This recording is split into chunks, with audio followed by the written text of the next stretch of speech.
You're missing the theme, right? Like you want.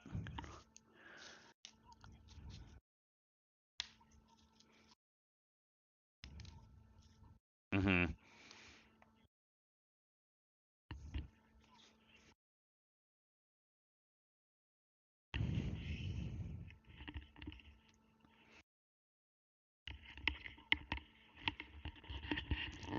Yeah, and that.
Well, the difference is you're getting the free casts versus the other one just opens up what your choices are, but it's still reliant on that underlying spellcasting mechanic. So if you don't have the spellcasting mechanic and now you're getting some free spells, it should still be seen as like a boon.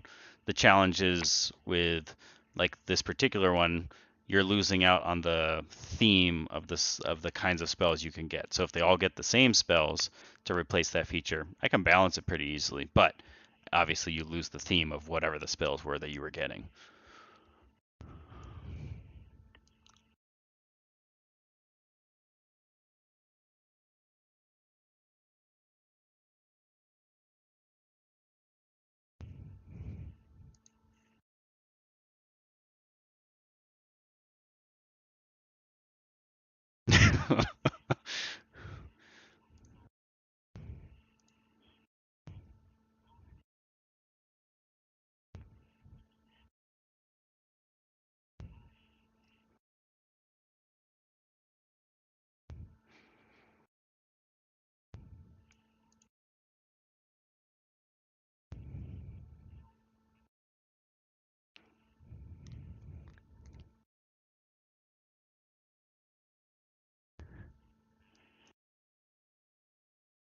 Well, the yeah, I was gonna say the problem with that approach though was that's originally how I did it, and I realized the warden actually loses power in comparison because they're not getting free castings of those spells. They would just be getting those spells like as options.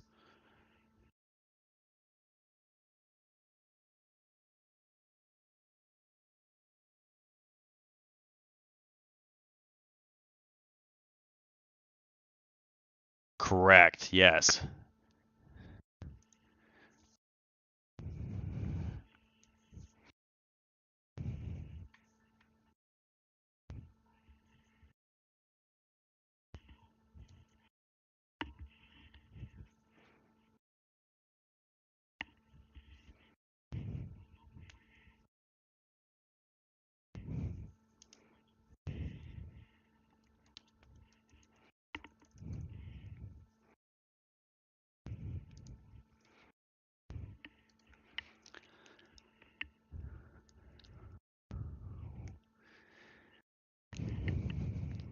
Yeah, I guess the like getting a free fifth level spell slot, you obviously are limited to that one spell. Fourth level, third level, second level, and first level is strong, even if it's only for these specific things. Versus like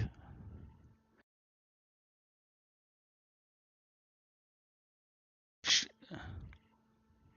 sure, so you're getting a guaranteed casting of greater invisibility once per day once you hit 13th level. Yes? Yes. Okay. That is stronger than this base feature here, which only gives you the option to include these as ranger spells. But you may already have something you have to use for your build that excludes you from doing that. Now you've made it so you can grab these spells, you could get greater invisibility, and you could still have the bond for the ranger companion, or go predator for the extra abilities there. Whereas the warden, they only get to add these spells to their list.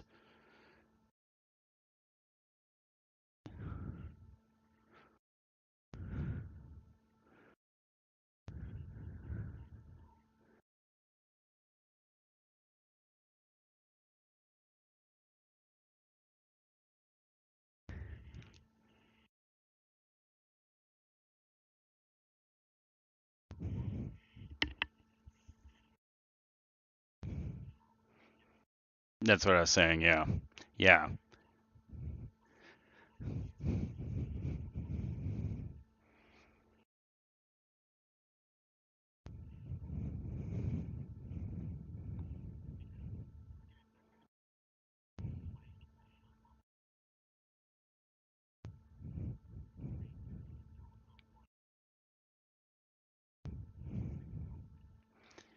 yeah. I think the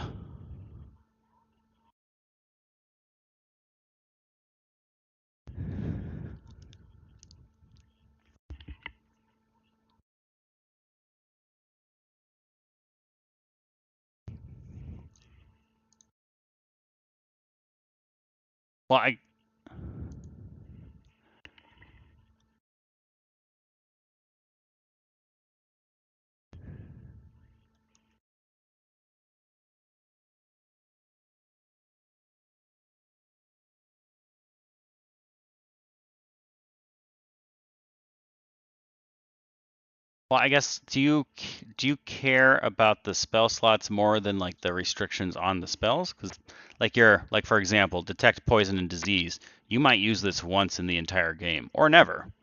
Like so, the fact that you have that every day, does that does that compare in value to having the freedom of being able to cast whatever you want?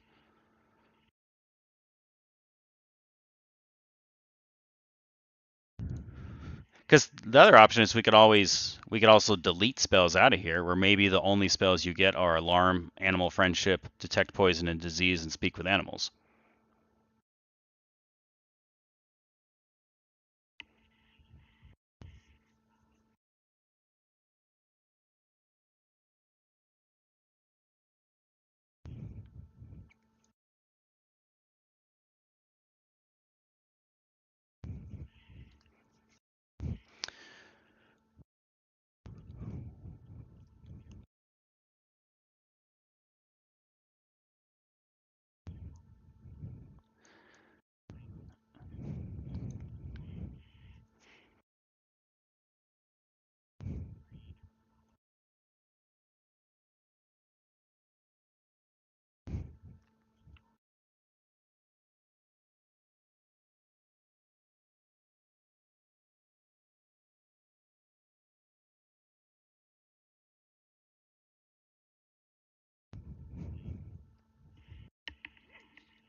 Yeah, I think the hurdle that I need to figure out how to overcome if people are not happy with the current option is that right now the subclasses they open up some spells for some subclasses. Like if you chosen, I don't know, hunter, for example, you don't get any additional spells.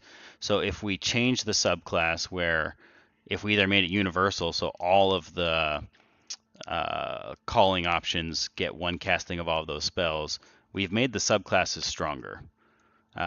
And for the Warden, they would be still getting access to the spell list as normal, but now they're also getting a casting of each of it. And for the other two, they're getting a casting of each of those spells. And all of these are balanced against each other, and partly with the spells that I had chosen specifically that they get access to, that won't really change the combat effectiveness. The intent was to focus on like social or exploration type spells. So it's a lot of utility options that you may not ever get to use, but if you do need it, you have it and you can cast it. And it doesn't versus like the cost of trying to use one of these spells regularly in your game, you might then be missing out on a spell you would actually be able to use regularly for the niche case where this happens to be useful. and to kind of play into like that survivability sort of feel where these rangers, they have less options, but the options they do have, if it should come up, it's pretty cool. But the other option is I could just eliminate this entirely or strip it down further, because if we're going to increase the strength of all of the subclasses that have spells, now any subclass that doesn't add spells is going to be weaker. Because if you're going to choose Gloomstalker and you know you guaranteed get 5 spells you can cast per day by the time you've unlocked them all, versus if you chose Hunter, you know you're not going to get any of those spells because there's no spells.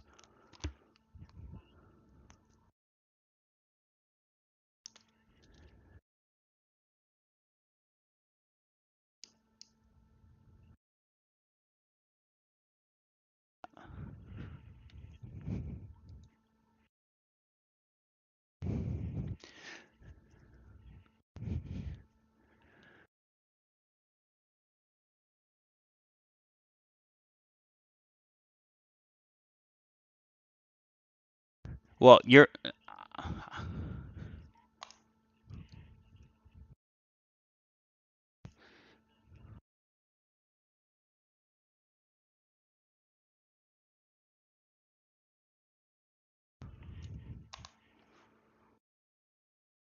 yeah, but I think the the, the just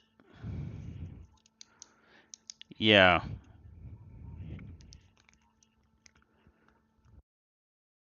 Something like that might work, and we could probably open that to all of them. So like the warden would be able to cast one of those per day for free, and any of the other ones could cast it once per day for free. And so as you level up and get higher in there, you have the choice of maybe in this particular instance, I can't remember their spells. Where do they get like fear or something is like their middle one. So if fear is a better choice than greater invisibility, that might be the thing you choose for that particular instance, even though you have those 4 options. And then on the warden side, obviously, maybe you end up using both because you use your free one and then you still have your spell slots to use the others.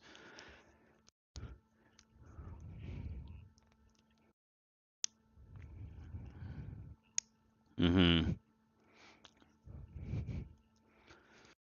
Yeah, well, and we probably don't even want to say the spell slot. It's like you can cast one of the spells you've unlocked per day, and then this refreshes when you complete a long rest kind of thing.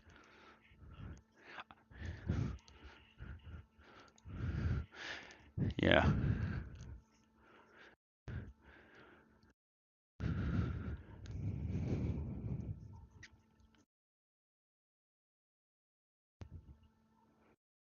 Yeah, no, I think that's pretty clean because that solves Brain's initial issue of you're losing the theme here, where you still have the theme now. You've got the availability of whatever spells this thing adds. You get 1 casting per day.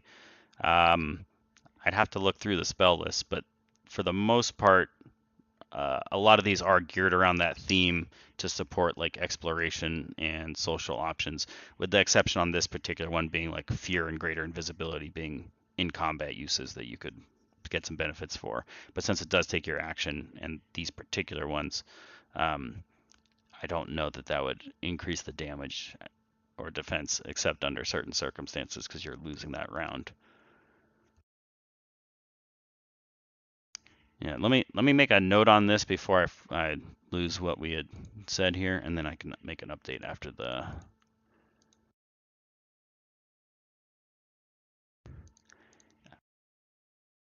I think I posted in the chat this morning. He texted me late last night that he wasn't gonna be able to come. He's not coming to this one. I think what I'm gonna do is plan to we'll just keep rolling, and then when he can make it, great, and then when he can't, we'll not change the schedule for that.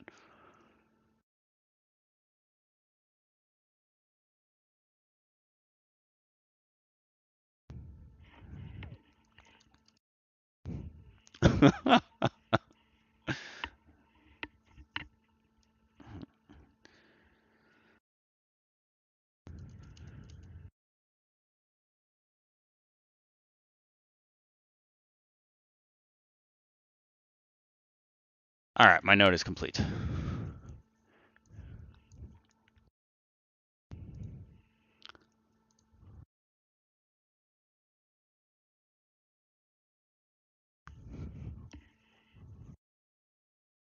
I,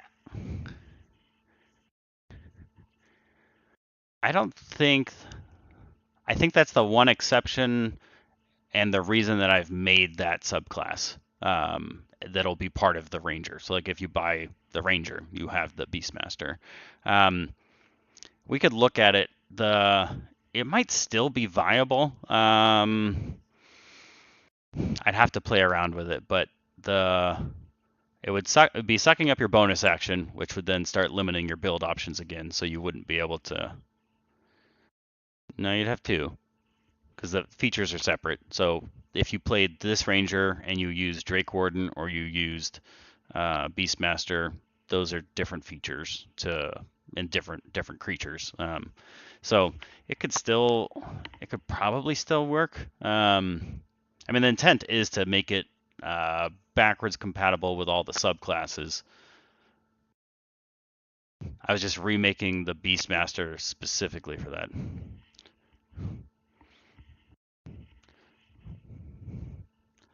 Yeah,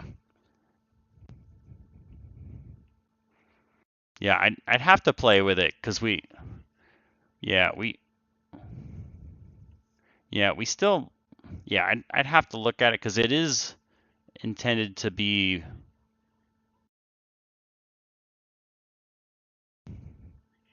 Yeah, I mean, when I was building this, my intention was I'll build the Beastmaster, and that way we can eliminate the other Beastmaster. Like you would take this one. Like if you're playing this Ranger, you can use any subclass except the original Beastmaster because this comes with the Beastmaster. And so this would be the new version that's based on having pulled some of the Beastmaster uh, abilities into the base of the class to balance it. Um, so I can take a look at it. My assumption is we probably will still need to eliminate Drake Warden and Beastmaster as options. So you can play the other ones. If you wanted to play one of those, this subclass supersedes those.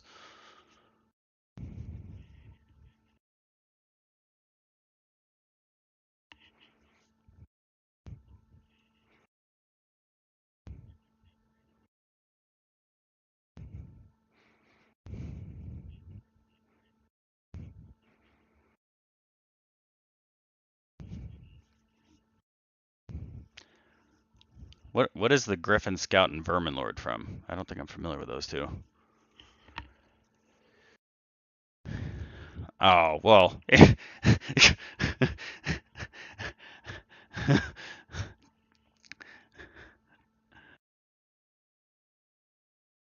I,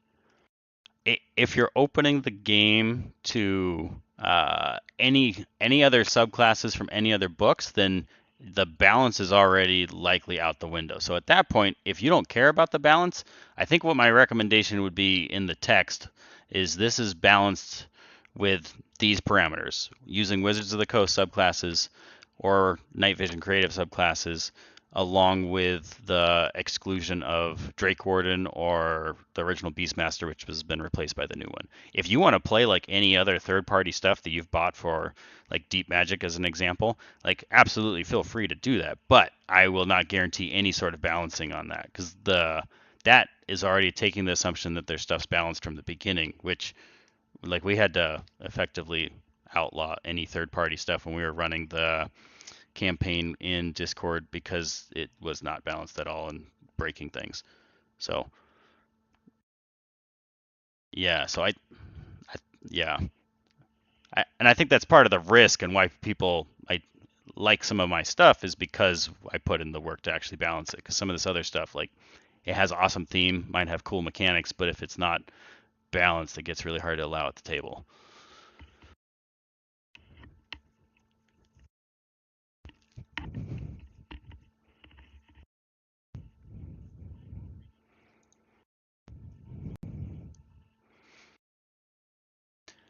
I feel like the limitation we have in there right now is how long it lasts. So you take 10 minutes to make it.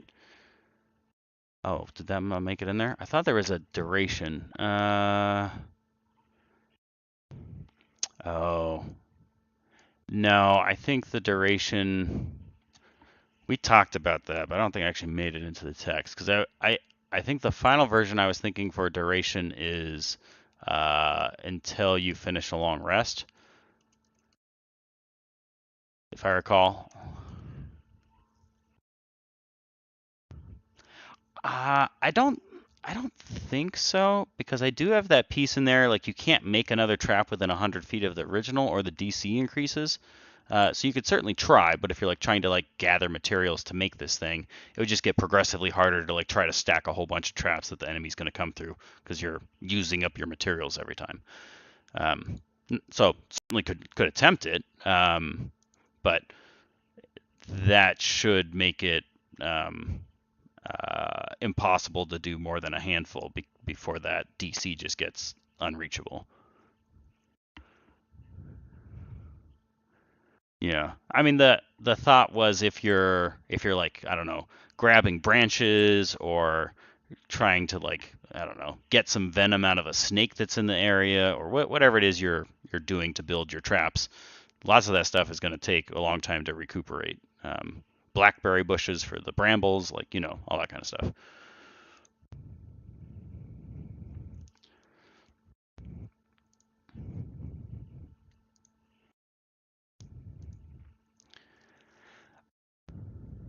Okay,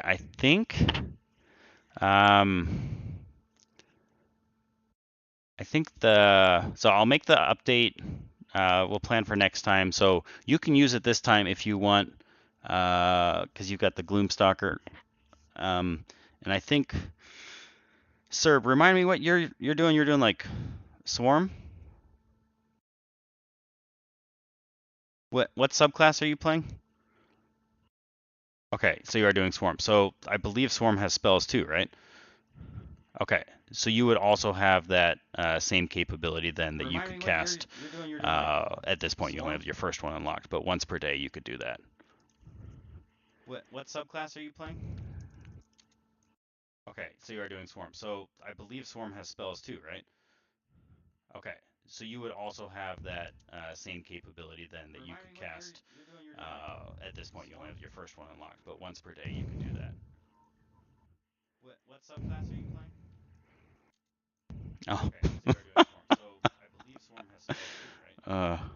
That's hilarious. So you would also have that same capability then that you could cast. At this point, you only have your first one unlocked, but what subclass are you playing? Okay, let's see. I think I've got the stream going. All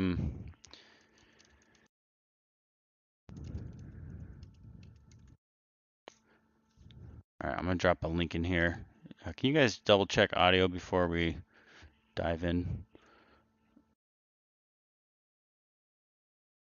All right, that should work.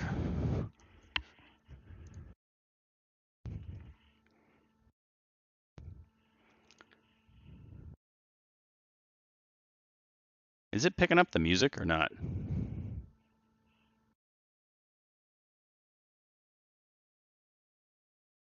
Well, you definitely hear the music. Well, you should hear the music in Discord because that's playing in our channel, but I don't know if it's also pulling through on the computer.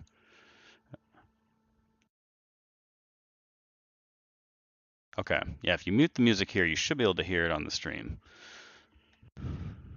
Okay.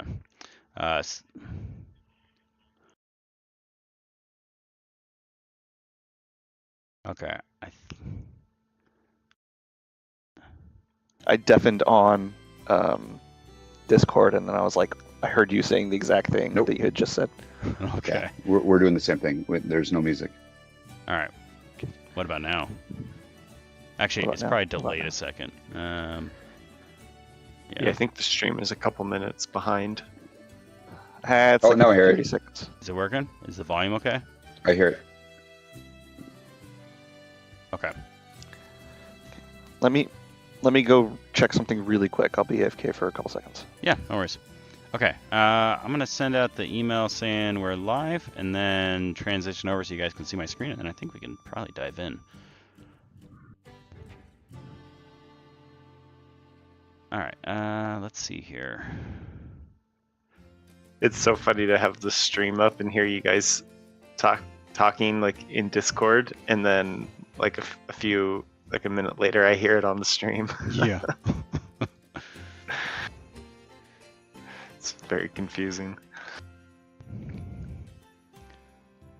All right. Let's see. I think this is good.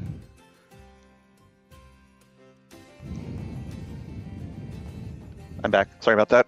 No I worries. forgot my dog outside. Are they still with you? She would have been barking the whole time and I would have been confused. Okay.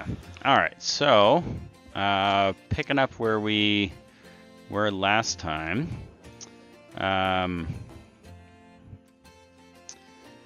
Let's see. You guys had just fought off that bogey that had ambushed you, and had gotten the code correct for the like runes on the side of that building, and have gained access to it. And so inside you find it looks like some sort of archive. There are a surprising number of books and tomes and things that are in pretty good condition considering what the other buildings look like. This one obviously seems to have some sort of magical protections that are maintaining this. And inside of here, there's just rows upon rows of all these different scrolls and books, and a few cases with parchment fragments and things like that. You're more than welcome to explore around or whatever you have in mind. Can you remind me one more time? We're looking for a document, right? Creed had said that there's, in theory, information in here that might be related to whatever was holding back this aberration corruption, which has started spreading again.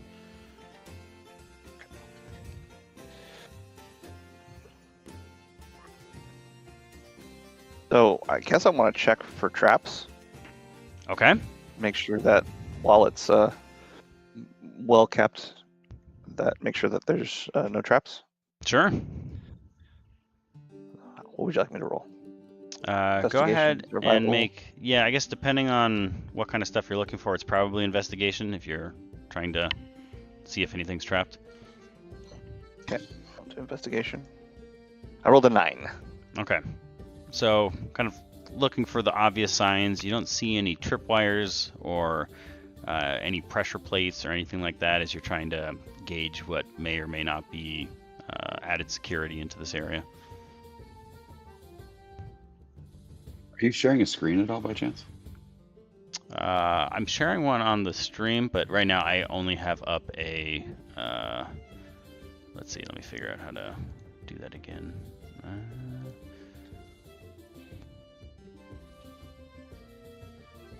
Yeah, right now I just have a picture of like some desert ruins. Nothing overly exciting. But you are more than welcome to see what everyone else is seeing.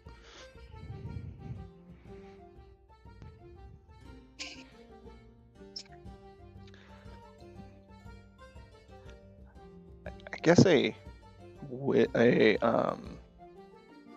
survival check to see if this room has been touched recently. See if anyone has been here. Like, sure, like looking for to check.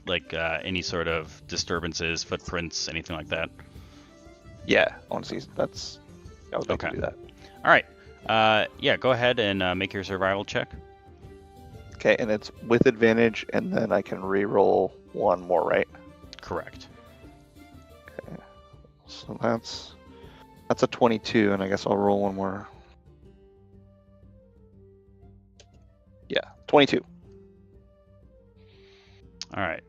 22. So looking around, you do see a thin layer of dust within this room. There does appear to be some way for sand particles and things to get in here. The books do seem very clean considering how long it appears that these may have been in here, but you don't see any recent disturbances. You feel pretty confident that you're the first people to have come in here in quite some time. So I'm gonna I'm gonna put my finger in the dust. I'm gonna like pull my little mask down and lick my finger, and then like hold it up, finger up in the air, and be like, guys, I don't think anyone's been here in a while. There's no footprints, or those books look like they haven't been touched in a while either.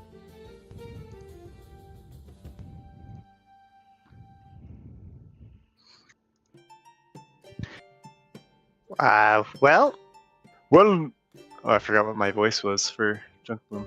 Go back. It was the deep one. It was the second one. Yeah, it was the deep one. Yeah. The first one was is Pim. This is not Pim. Yeah. This is the second one. Yeah. That's funny. Or not Pim. I mean Pain. Yeah. The first one was Pain. Okay. Oh well, maybe we can look around. Maybe we're the first ones here for a while.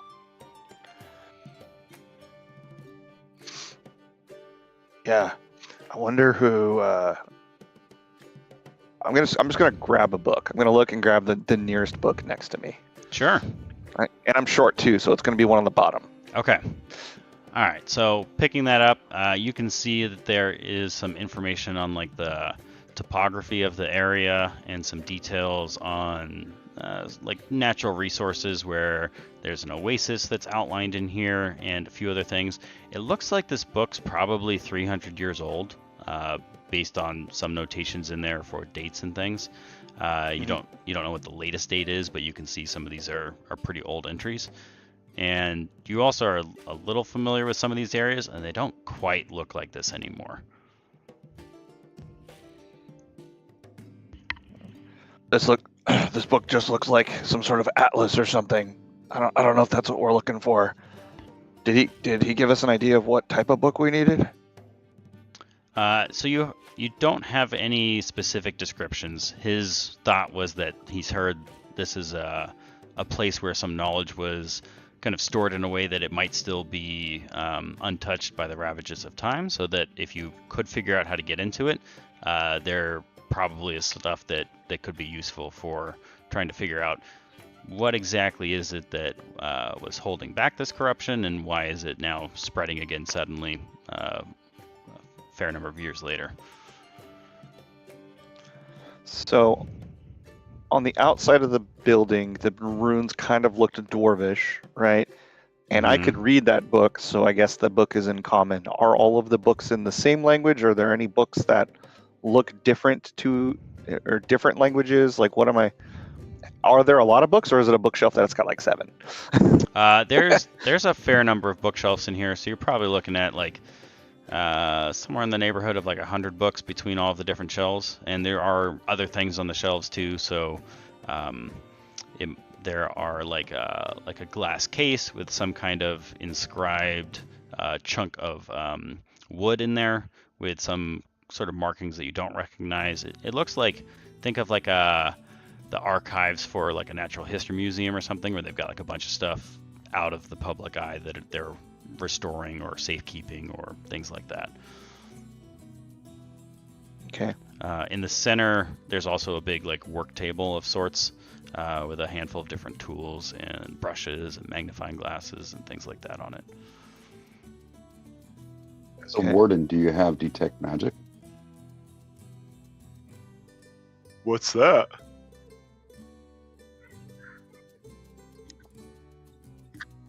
I mean, it's pretty magical, right? I think it looks pretty magical to me. So yeah, I'm detecting the magic here. Is there a way that we can roll knowledge arcana then to see, can we sense or detect any ambient magic in the air? Sure, you can make an arcana check if you're trying to see if there's maybe some more magical effects going on here. I got a 15. 15. So you knew that the building itself has some sort of magical enchantment on it to keep the interior protected. You're trying to figure out if there's any other magical effects going on, and it's a little hard to discern if there's anything other than like the protection wards that are keeping this area free from the humidity and the heat, and any inclement weather, or if there's anything else past that. So it's not your forte, and you're having a hard time seeing it through something else. What did we say we were doing with Mystic Techniques? Because the funny thing is if we kept the old Mystic Techniques, I could use Detect Magic. Well, unfortunately, we just got rid of that. So you can cast Disguise Self once. No. You mean I can cast Disguise Self twice? Yes, you in particular can cast it twice. That's right. Just putting that out there. Okay, cool. Does Junk have an idea? To answer one of your other questions before, I don't remember why I didn't get to it. I think there was another question asked right on top. There are other languages in some of these books, so just kind of looking through them, you can see, based on some rudimentary knowledge, you're like pretty sure that one's written in Infernal, one maybe is in some form of like Abyssal. There's a variety of languages with somewhat unique scripts that you're confident that you don't know. Is there a common theme? I speak Abyssal, Celestial, Common, Draconic, Infernal, and Primordial. Okay, great. Then you can get through any of the books then that you find in those languages, and you can see that there's Is there a common theme? The books all seem to be related to the area. So like lots of them are myths or some details that are like tribal knowledge that has been passed down that was then recorded into a tome for safekeeping. Like there's a lot of historical stuff here. Is there like a ley line or a fey line, like this is Pet Cemetery, like this particular point somewhere in the desert is where, the nexus of points are going to come together, and that's where all the aberrations are starting to come up? Like, is there a way they can coordinate the knowledge to pinpoint a spot or a map or something? Yeah, as you're kind of like digging through some of the details on information here, after about an hour of the three of you looking through all of the different tomes, there's one in particular that catches your eye that's talking about some kind of obelisk in the middle of the desert and the protections that were built using this obelisk. Is that this place, or is that a different place with protective magic around it? How much time are you going to spend reading through the book? So far, an hour. Well, you found the book in an hour. Okay. If nobody else has any other plans, I'll keep reading this one then. Okay. Junk, what do you want to do first? Well, we could. I think I found something. Oh. Well, yeah, but you did it in an hour, so he should figure out something he's going to do in that hour. Yeah, I don't think he's going to. This is like parallel time, right? Like dysfunction. Yeah, I thought you said while he's reading the book. While he's reading the book, what does Junk want to do?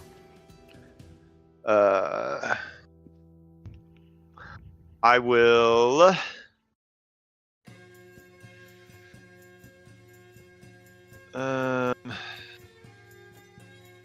I'll just sit and wait for him to read the book. I'm gonna like investigate and walk around and look at I'm a gnome. I'm gonna look at the desk with all of the tools and like pick them up and run them through my hands and like see if there's anything that the tools we're working on. Okay. And then, yeah. All right. So yeah, looking through the tools, you can find all manner of things that look like they're useful for archaeology sort of work, where you've got like really fine picks and small brushes, magnifying glasses, some writing implements, quite a bit of like paper available for either attempting to capture information on like carvings that have sort of been worn over time, or to just make notes and recording information about whatever it is you may be finding. Nothing appears to be like it's fine craftsmanship, but not like magical in nature. Like everything appears to just be mundane objects. Along that lines, I want to look in. It's a desk, you said, or is it like a table, It's like a big work table. Think like like a workbench in the garage type of thing, right? yeah, but think even like bigger than that, where you've got maybe you could have like 4 or 5 people stationed around like different parts of it, where they've got enough space to kind of spread out a bunch of stuff and work on it and not encroach on anyone else. Okay. I just want to look and see if there's any hidden compartments or anything like that. Sure, go ahead and make an investigation check.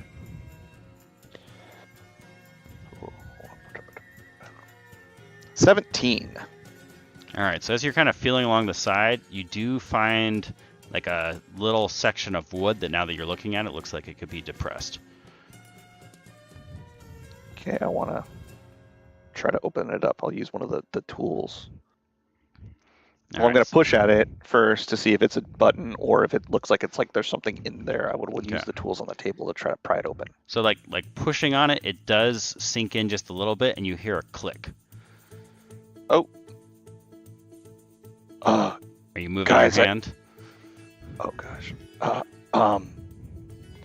Guys, I just pushed this. I found like a button or something, and I pushed it in, and it's making a click. And I'm gonna move my hand. So get ready to jump just in case. Or wait, do I see anything in the room that moved when I pressed it to make the click? Not with like your perception, no. Do you want, are you worried about your hand? Hey, did we take a long rest, by the way? Nope. Oh, I have 1 HP. Whoops. Probably not the best thing to start pushing buttons. Whoop. Are you I worried, worried about your hand? Guys, this might really hurt if there's something wrong with this. Wait. I have an idea. Okay. And I'll cast Mage Hand, and so you'll see like all these little cockroaches and stuff start crawling out of my armor and in the vines and stuff, and they start flying over to where Kermit's hand is, and you feel them like crawl over onto your hand, and they'll hold the button down, or the switch thing. Hold it down so that you can move your hand out of the way. So you're like trying to Indiana Jones it with like maintaining He's Indiana the same Jonesing pressure. it with a hand. Yeah, I like it. Yeah. Okay, swapping out your bag of sand. Got it. Nice. Okay. Yep. All right. Okay. Go ahead and make a. I'm gonna go with like a sleight of hand check, but using your wisdom modifier instead of dex to see if you're able to like get this hand to take over for Kermit here without with keeping that same pressure. Okay, Sure. So it's Oh, it was close. 7. 7. Okay, so you put that hand there, and Kermit, you withdraw your hand, and the button immediately pops back out as there is just not quite enough pressure applied to match, and out pop a set of drink holders. Oh, well, that wasn't so bad. Oh, nice. Wait, are there any drinks in the drink holders? There are not. Oh, man. I have just suddenly realized how exhausted I am, and I should probably sit down and take a rest for approximately an hour while he's reading the book. Sounds like good timing. So, yeah, if you guys want to do a short rest and then dysfunction, you can be reading the book during that time. I'm just going to do that. All right, so everyone gets benefits of a short rest. So if you've got a I've- 3 hit die to spend at the moment, because I don't think I anyone's used all any. 3. Okay. I spent all 3. I have 23 hit points now instead of 1. Okay. So that was a worthwhile endeavor for me. How much health And I are also you got my guys follow at? throughs back. What was that? I said, how much health are you guys up to? 28 is my max health. I have 25. 22 is my max.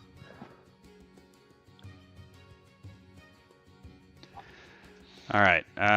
Let's see. So short rest. So dysfunction is you've been reading the book. Sorry, remind me what your guy's name is. Kalen? Is that right? Yep, Kalen Frostbright All right. So is with Kalen's Arterius or something from my hat. as Kalen's reading that book, I need you to make an investigation check and an insight check. A investigation check is a 18, Okay. and an insight check. Yes. Insight check is a. Come on. That was an investigation. 14. All right. So as you're reading through this, you've read a couple things that are not too dissimilar to this, where it sounds like it's telling like a fable of sorts, where there was this giant obelisk that's somewhere in the middle of the desert, and a group convened to create some sort of protective wards around it. And there's a crap load of just like wording that doesn't seem like it's needed there. Where, and as you're going through it, you're starting to think that this actually might Another be puzzle. some sort of cipher that has been put together, and based on your 2 checks, you're pretty confident that you're right, that this has like much more information sort of hidden in here in some fashion, but you've picked out that it's there. You just don't know how to figure out Perfect. how to solve it. I'll go ahead and burn the book then and move on, because clearly it's nothing that we need. No, I'm going to show the party and say, hey, look, this is. Hey, wake up! I think I got something. I wasn't Oh, asleep. I was what'd you just find? resting my eyes. Oh, right on. Sorry. I think it's another cipher, another riddle. There's a couple phrases in here that are not necessary, unneeded, and so to me, because the riddle's on the outside of this place, but right, it just seems like here's another riddle, another puzzle. Another I'll show 'em- puzzle I'll show 'em, inside a puzzle? Yeah, that's what I'm thinking. Inception. You Dream know, within a dream type of thing. can you guys remind me on your backgrounds? Where did you guys spend time kind of growing up until, because I think at least one of you was not from Zephyr's Vale, right? Yep, that was me from the Temple was of him. Lost Souls. Okay. I was from the poor part of the. I was an I chose urchin background. Okay, so you were in the city, but more in like Yeah. the slum sort of area. Mhm. Kaylin, you're from the Temple of Lost Souls. Well, so what? Born in a remote village in the edge of the wilderness from a young age. Showed a natural affinity, communicated with animals, blah blah blah. Parents were brutally killed. I went up in the wild to try to be a survival guide, and then from the background of the world, the overrun strongholds. The Lost Temple is not the only bastion to have fallen to the wasteland dangers.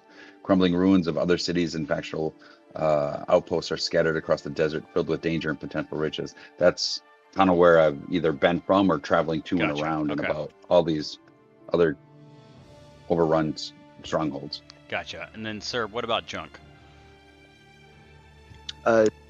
Junk grew up in Zephyr's Vale. Okay. He worked with the druids up in the grove up there That's right. until he was like betrayed injured or something. And, yeah, he was like transporting some stuff and they got jumped by somebody, and all the stuff that he was transporting was taken, and he was injured. And then rather than going through the hassle of fixing him, the druids just threw him in the dump because it was cheaper to get a new one than try to go through the process of fixing him. Gotcha. Okay. So, Serb and Kermit, can you guys make a history check for me?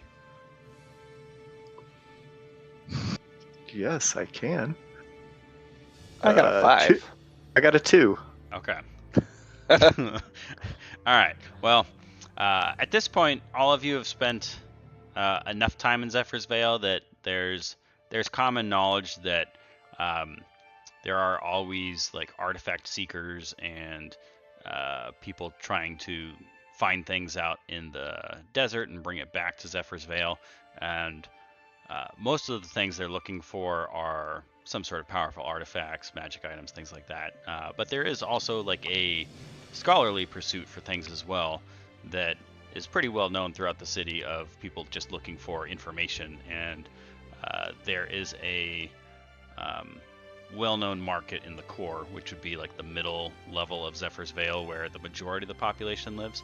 That that market definitely would have people that are looking for this kind of information. So just knowing the city well enough, you would know that that's not a bad place to go to find out more information about something that you found, something like this. So your characters would have this knowledge. You don't have any more than that based on those roles. Just to recap, it's what you're saying is stuff that was in this book. We can take it back to the city, and they'll be able to help us find more information about it. Your characters would have that assumption based on what you know about the city. Okay. You might have to pay to get that information, but there would be people that likely could help solve this sort of problem. Because there's often bounty's the wrong word, but like jobs for hire of trying to retrieve information. So there's definitely groups that are very interested in trying to get whatever records, documents, books that they can from outside the city and add them to their collection, either for like a historical scholarly sort of significance where they're trying to understand things, or for like a personal flaunting of wealth where they've got their private book collection of sorts. So both types of people are available. Guys, I bet this book's worth a lot of money. I wonder if this is what Creed's looking for. Maybe. Didn't he want, he sent us here to find something. Maybe this is, but it's just a book. I thought it would be something cool. I mean, look at the binding. This is a very cool looking book. It's all got gold lettering and can you read this? It says nice. Yeah, I could read. It just, I mean, it's a book. Well, why don't you take a look then? I'm just gonna hand it back to Kalen. I'll put it in a saddlebag if we're taking it with us. I'll keep looking for anything else. Maybe we need to go find the obelisk. Aren't we in the obelisk? Isn't this an obelisk? Can we tell the picture with the obelisk is the thing that we're in? If it's here, the obelisk is no longer standing, because it's based on the picture. It looks like it's a very substantial structure. Like it'd be you wouldn't be questioning whether you're there. Put it that way. Oh, I guess my understanding of the map was are we in like a pyramid? You guys are in like a 3-story tall sort of like domed structure. And so inside there's like the different cases with the books and the artifacts and things, and then the work table kind of in the center on that bottom floor. So think more like just like 3-story small town library. Just happens to be circular. Okay. So I guess you said artifacts and stuff. Are there any artifacts that really draw the eye? I guess it depends on what would be of interest to Kermit in particular, because there are like some pretty elaborate like murals and like bas relief sculptures that are like chunks of stone that have been sort of recovered, and like the carvings looks like some of them are in mid-process of being restored so that you can actually see what the original depiction was. Then there's also obviously lots of books on all sorts of different topics. Some like rudimentary artifacts, like some sort of like more archaic tools and things like that. If you're looking for like magic items and things, that doesn't seem to be anything in here that is of that sort of nature. This is very much like a scholar's sort of study with trying to understand the history of the population, like that kind of stuff. Okay, so while I appreciate your idea of wanting me to get money, I'm all for that. I'm looking for anything that'll fit the bill of what Creed wanted us to look for. So I guess I'll just walk around and look at the random, because you keep saying artifacts, so I feel like that's like stuff that are like my hand sized. Yeah. So this right? This would for sure. So it could be like an old chisel, hammer sort of thing that have been recovered. It could be some kind of like stone tablet. It could be some sort of like intricately woven tapestry, things of that nature. Okay. Well, let's get creative then.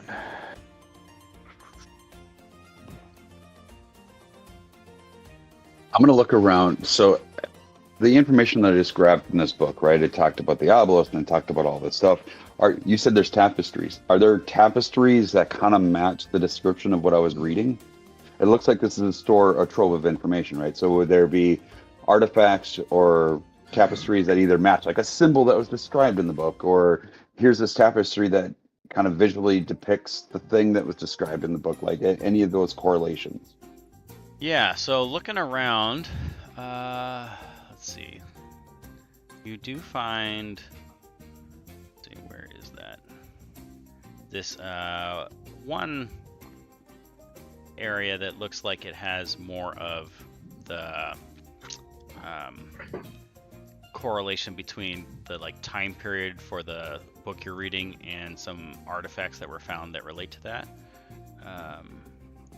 And it looks, here, I'm just gonna share my screen so you guys can see. So you see this tapestry depicting like this scene. All right.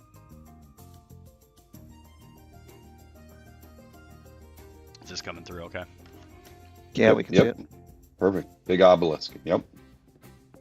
Yeah, that's much bigger than where we are now. Yeah, so looking at this picture, like spending a little bit of time trying to like cross-reference the details in this convoluted tome you've been looking through, and in here, like this seems like it's probably it. It's unlikely that there's like two of these things. It seems like it should be pretty unique and hard to replicate.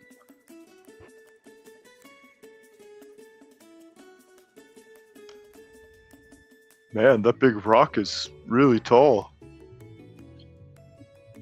Is it Yeah, safe to know that, or what do I need to roll to see like an obelisk could be a gateway, right? Linking the Witcher, I mean the Witcher. lands. Oh, I'm yeah. sorry, did I say that out loud? Go yeah. ahead. Let's see. So if you're, I guess it depends on your approach here. If you're trying to recall if you've like read anything or heard any stories or anything about the obelisk being like a point of entry or a portal or something like that, then this is probably a history check. If you're trying to think about it from like a magic arcane standpoint to see like, could you build something to become a means of traversing different planes, then that's probably Arcana. I'd say those are probably your two, depending on what else you might be thinking. Let's go with history first because they're both the same. 0. 14. 14. Yeah, I mean, you've definitely heard stories in the past about like these points of origin for incursions of demons or things like that, like coming from these like sources of power. So it could certainly be that maybe this obelisk is like related to the corruption in some sense. Well, I'll grab the tapestry, I'll grab the book, and I'll see these runes that are there. I'll look around for the tools or any paper or anything else that has, hey, wait a minute, these runes match, or here's, the symbols or it looks like the obelisk is made out of this stone, so here's a chunk, right, doesn't have any symbols on it, but this is a very peculiar chunk of stone that kind of matches the thing with the thing. Right? Intelligence isn't my strong suit in this character. Okay. Are you Yeah, saying so- RUNES or RUINS? Runes, so RUNES, runes. See how the Okay. runes on the screen? Oh, Yeah, I'm okay, looking got to it. see, Okay, to see got if it. there's anything that matches those runes. Sigils, glyphs, that. Sigils, Got yep, that, yep, Got it. all Yeah. that stuff. Yeah, I didn't understand what you were asking until you spelled it out. It's like, oh, I got it. Okay. No, I thought you meant ruins because we were in Mhm. ruins, and so I had to verify it. Yeah. Right. Okay. Yeah. So I will work on my enunciation. Okay, so you're going to try to see effectively if you can find anything else that maybe like is related to this in some fashion based on the information you've gathered between the tapestry and the book. And I'm also going to let Kermit and Junk know, hey, look around. Things that look like this. I'll point to the tapestry so we can all like get in on this. Yeah, I guess anyone who wants to try to find stuff, go ahead and make an investigation check. Okay. Well, I would like they're to- doing- Go ahead. I'll make the investigation check, but I would like to point out that the first book that I grabbed was like an atlas. So what I rolled a 6. Sweet. But the first book I had, like it made it look like there was maps and stuff in it. Would those mountains be in the book that I had grabbed first? Uh, Because I I'm guess- looking for that place in the world and not necessarily those things. yeah, I would say you like based on your initial looking through it, like there's a decent chance that like mountain ranges and things like that, based on this tapestry, you could try to like see if you could figure out like where could this person's like vantage have been, to where this thing could be in relation to like where the mountains are that exist and what they look like. They are two different views. You're looking at like someone's perspective looking forward, and then like the topographical map where you're like bird's eye view looking down. So Right. it would take some ability that you may or may not have, depending on like your rolls on this, to see if you can figure out like, okay, where does this view of this place fall within this map, knowing that the map is a bit older, so some stuff doesn't look like that, though the mountains probably are still like that. Okay. I got a natural 20 for a 22 on the investigation. Ooh. Okay. Sir, what'd you roll? Well, I wanted to check to see if there was, like, if the place looks like the room that we're in, if it seems to be like the same size as the outside. Oh, So, okay. like, Yeah, like secret compartments or something like that. Yeah. Okay. Let's see. I and- guess. Yep. I'm thinking this is probably like a straight up intelligence check. You're trying to do like math to determine, like, based on the outside what the dimensions were compared to what's on the inside, subtracting out the difference with like the wall thickness to see if anything doesn't match, something like that, right? Okay. Yeah. Okay. So I rolled a modified 1. Jesus. Okay. So as far We are not the brightest bulbs here. as far as you can tell, I'm killing it today. I've rolled a 4, a 3, and now a 2. yeah, the building does seem to have the same number of walls, because it is round, so it has 1. Uh-huh. So you're pretty confident that the inside has 1 wall and the outside also has 1 wall. Interesting how there's like just one wall. Maybe that means something. Like There's we also have- there's also one roof. there's one wall and one roof. Well, since it's Which a could dome, it's mean- kind of still 1 wall.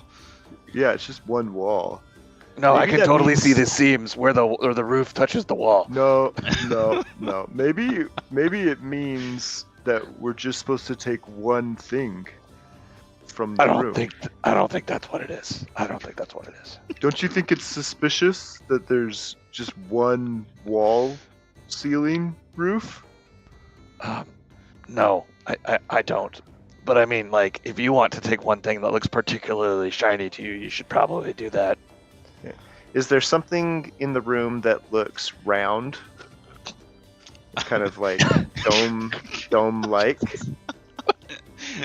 Yes, there is this like piece of polished granite that is circular in shape, so it does just look like a sphere. There doesn't appear to be any sort of markings on it at all, other than like the natural coloring of the granite. So it's just like a polished piece of stone that's sitting on this like little pedestal.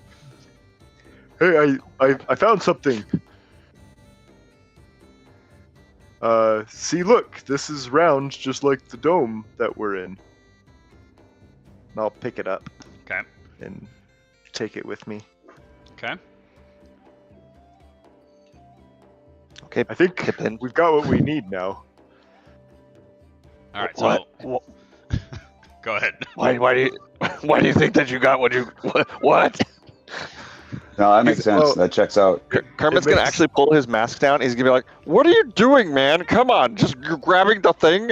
Like we looked at Well, this whole room, and that's all you found is a rock that we saw when we walked in here. Come on." No, that checks out. Well, it that makes, checks out. look, it's the same shape as this room. Oh yeah. Well, and I'm gonna hold the book sideways, and I'm gonna be like, "This is the same shape as the floor." You should probably grab that one too. Probably should take that one too. Yeah. Look, wait, what if we put my rock on your floor? Oh, Maybe that's a Then good it's idea. like a recreation of this whole entire place. That's a good idea. You're gonna I'll stick the rock. What does on a the book. 22 give me for investigation? you're gonna stick the rock on the book. I'm gonna take the book and I'm gonna flip it up A so little that the more. rock falls. Hey, hey! And I'll snatch the. Well, if you're not gonna take it seriously, then we won't do this at all. Oh. All right. So with your Go grab my 22, book back.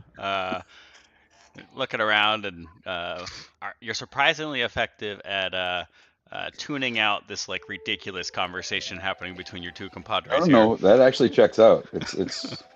I think that stone is actually the stone that I was gonna grab anyways. So you That's a good do find. find a what's it called? Like some sort of history that, like on the cover, it has a couple of these same runes on it, and kind of quickly skimming through this, you're reading about some sort of event where these scions were working with some team of adventurers to try to fight back some sort of like encroaching darkness. This one also appears to be like some sort of fable. This one's not nearly as detailed as the other ones. It also doesn't seem like it has any sort of cipher in it based on what you had like uncovered with the previous book. It's short. It's only like 10-15 pages and just kind of walks through some details on sort of leading up to this sort of climactic moment when they were trying to erect some sort of protective barrier. Sure. Does the cover have like this tower, and then the guy is a woman standing with her finger to her temple, and she's next to another tower, and it looks like these. Doesn't quite look like that, no. But you do see No? some of the icons, like the glyphs that are on this obelisk, on the cover of that book, like some of the same Oh, ones. do they form the words Night Vision Creative by Brendan? Yes. No? Yes, Maybe? they do. Yeah, they do. Awesome. I'll grab that Scion book.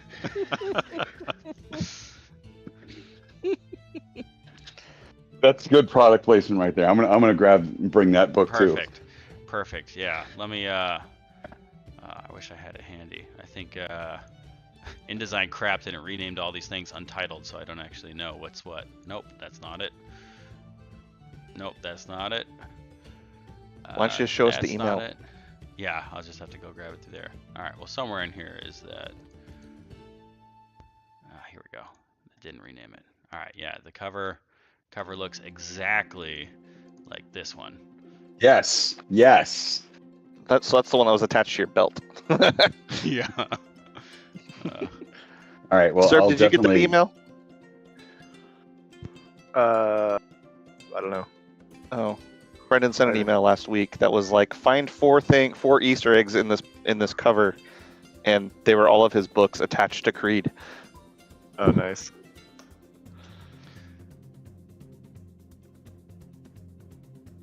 All right. Well, I'll definitely take this book and maybe read through it. Maybe even multi-class. Love it. All right. Yeah, I do have a handy. Yeah, you had to find the Easter eggs in this image. That image looks like this. You have to zoom in though to be able to see them all. Yeah, At least Yeah. from my point of view.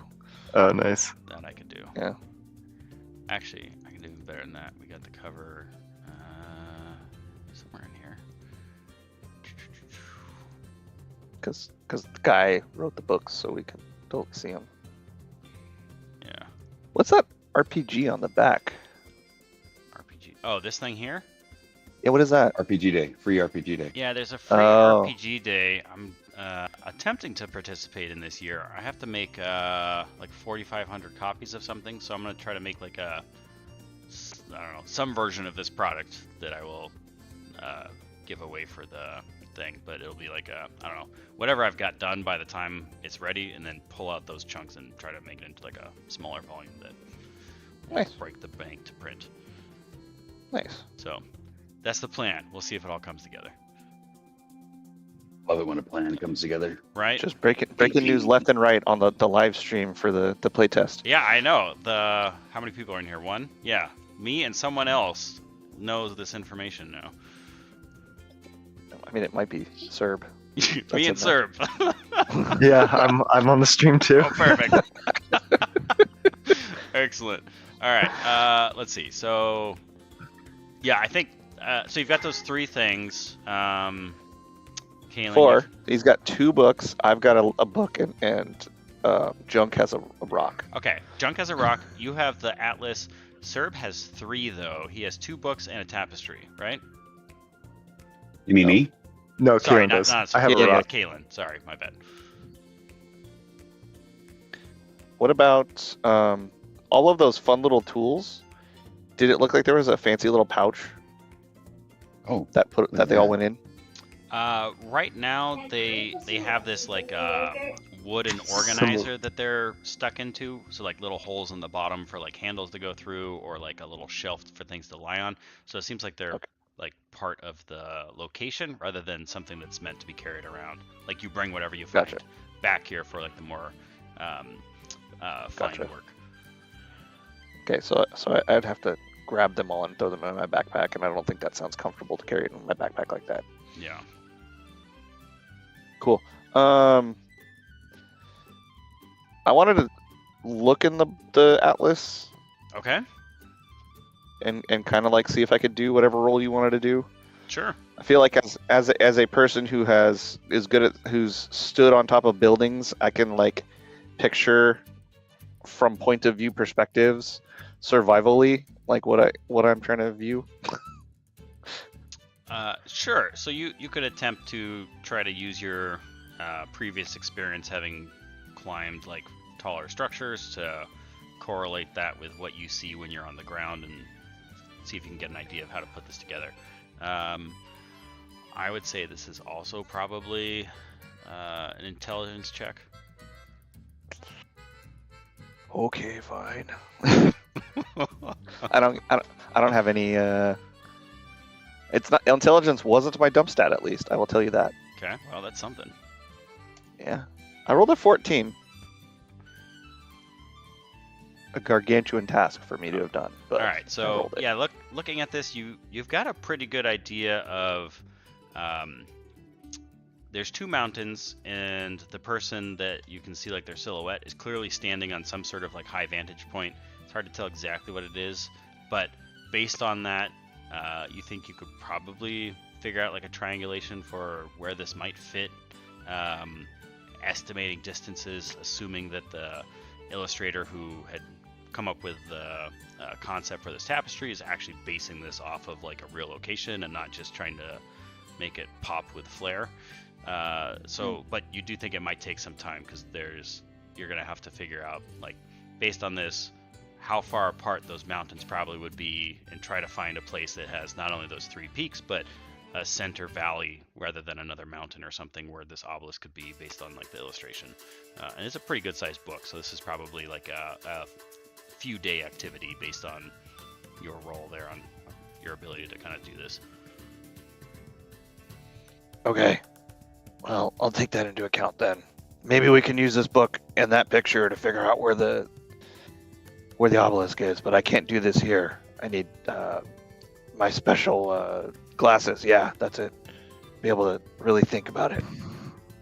Why didn't you bring them with you? I didn't want them to get scratched in the... Why do you care? It just seems like you're very unprepared for this mission. Fine, you're right. But we're not going to talk about it now. Opportunities to improve everywhere. That's a good point. Constructive criticism. It's nothing personal. Have you figured anything out with your rock? Yeah, I think it's about the same shape as this this library dome place. I want to look up and see if he's right. I mean, he's right in the sense that it does like have a floor and it does have a curved roof, but it's just a ball sitting on a book. So Oh no, I took my book back. Thank you very much. okay, it's a ball sitting on nothing. So yes, it's like your 3-year-old telling you that they found something that looks identical to something else when it's like, all right, yes. They are the same thing, and that they are things. Yes. Yes. They're both kind of made out of rock too. So. Did you know that smart has art in it? Ooh, That kind of thing. that's a good 3-year-old thing right there. Yeah. If that's a junk thing, I don't know if that's good though. Well, should we? Is there anything else here? We got everything. I mean, so the room, it's just a room in this building. There's no other passageways or doors other than the door we came in. Like, can we see the door we came in? You can Like, see is there the anything door else that you we're came missing? in. It's like a opaque sort of barrier, but you see where you had entered. Based on looking around and having wandered around the space for, I guess, about 2 hours now, you guys kind of investigated things for like the first hour and then took a short rest in here. There doesn't appear to be any other entrances. I assumed that while I was sitting on the floor, I looked at the ground too while I was hanging out there. Mm-hmm. Just covering all the bases. Yep. Yeah. At this point, like based on those initial checks you were doing, you could see like dust everywhere, and you can see your tracks as you've kind of moved through the room, where you've kind of stirred up some dust and left some footprints. And all of you are quite skilled in tracking, so it's like second nature for you to just look at this point. So you don't really see anywhere else anyone had gone. And then looking at the room, like there doesn't, based on Junk's acute observation of it being one wall inside and out, there doesn't really appear to be anything else anywhere else to go. Oh, I want to go back to the. Okay, there's 2 things I want to do. Well, I guess they're looking at stuff. I'm gonna like go back and press the button three times on the on the late table chairs. So like if I push it, does it come back in? And if I push again, it goes back out. Gotcha. Okay, so yeah, pushing at like the side of the table where you had found this button. It presses freely. There's no click this time. You can push like the kind of table thing that had popped out where you could put other things back in, and then you could push the button again and have it pop back out. So it seems like a means of extending the workspace. Okay. But nothing else seems to happen in any configuration there. Okay, and I'm going to do this chaotically, but I'm going to like go and pull out go and pull out books and push them back in to see if they're like attached to a lever or a mechanism or anything like So that. you're just like randomly going around and trying to like Just find go randomly anything. like. Okay. Like like when you go into a bookstore when someone else is looking and you start looking at books and pulling them out and looking at them and look at the cover and then push it back in. I'm going to do that for a little bit. Whoa. Okay. Yeah. Yeah. So like, and I'm assuming your intent here is to try to find. See if there's any something hidden doors. Okay. Yeah. So like going through Yeah. like, you've probably pulled out 15, 20 books like just scattered throughout the room within a minute or two, and nothing has like. Been anything other than just a book. Pulled it out, put it back in, go to the next one. All of them seem to be pretty dry titles that you're glancing at as you're going through. Migration patterns, weather schedules, things of that nature. Man, I wish they had like a book with good pictures in here. All these books seem so lame. Well, they're probably the ones that got left behind, right? Like, why is this building even here? That's a good question. I wonder why. I don't think the books will tell us. Then I'm going to pick up a book and I'm going to be like, "Can you tell me why you're here?" I And was then gonna hold say, it to my ear. based on all of your survival skills, you would have noticed as you came over here that there is like a dry riverbed, and like the natural assumption would be that this place it's too hard to live here anymore because there's no water.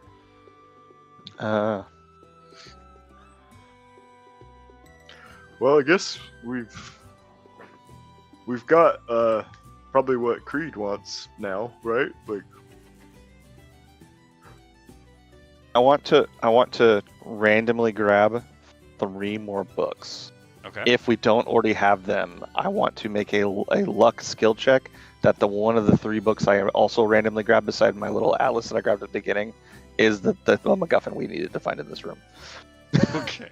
All right. And you can have that buried in your mind, and I just grabbed 3 more books. Okay. All right. So you've grabbed 3 more books. All right. Got it. From different places throughout the thing. Okay.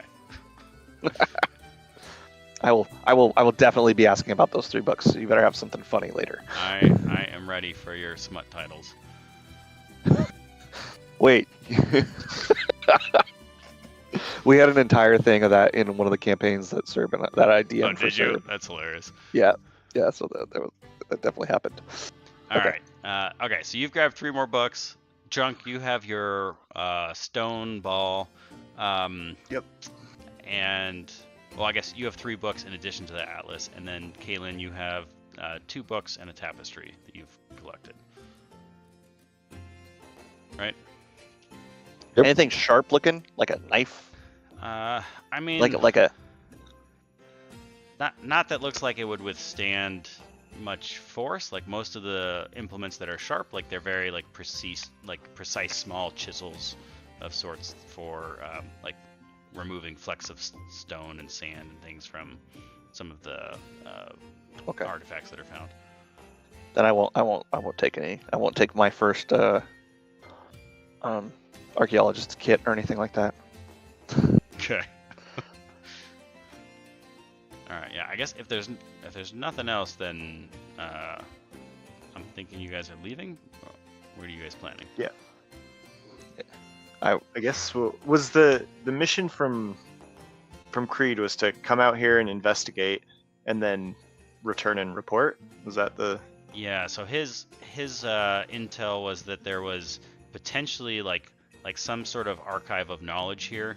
He didn't know if it actually existed or what was in it. So he essentially gave you like the coordinates of like the general area where he believed this thing was, based on sort of cross-referencing, so essentially doing something kind of like what Kermit was trying to figure out, where it's like based on these different historical records, it seems like there's probably some sort of like knowledge center here that might still exist in some fashion. If it does, go explore it and see if anything is leading towards the answers we're looking for on how to stop this aberration corruption.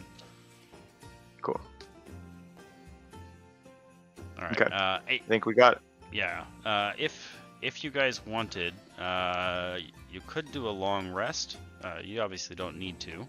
You did do a short rest, so you guys can Everything head back. resets with short rests that I have, so I'm okay with just getting ready to leave. Did you cast Yeah, any I'm ready to spells, go. Serb? I don't think so, right?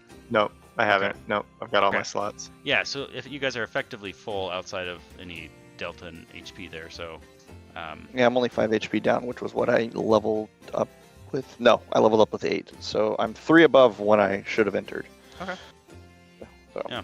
Yeah, it's like I'm trying to remember how long it took to get here. I think it was 3 days. So you guys have 3-day journey to get back to Zephyr's Vale anyway. So obviously you'll do a short rest along the way. Well, I'm assuming.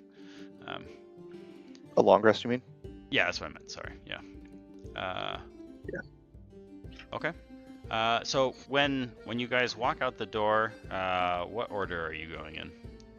Well, I would want to be really careful, and I would also, if it was dark, I would try to stealth out for It's- sure. It's not dark yet. You spent 2 hours in here, so you've probably got Okay. another 3 hours before it gets dark. Okay, so it's like 3 o'clock in the afternoon Yeah. or something. Yeah. Okay, who here admittedly has the highest perception? Because we'd usually want that person. Or I guess I'm the stealthy one, so I guess I'll go out first. I'll just take it. Okay, so you're gonna try to like hide and move stealthily. Yeah, through the I'm door gonna- kind of thing. My I'm passive gonna- perception is 15. Yeah, I think we have the same passive perception. I think Yep. I might have higher abilities in stealth though. Because of Oh yeah, Gloomstalker. no, actually, go ahead because I'm coming out with Yeah. a big cat and armor. That's right. Yeah. So I'll try to stealth out. Okay, so as you try to go out the barrier, there's this red script that appears above the door in common. You can only check out one thing at a time.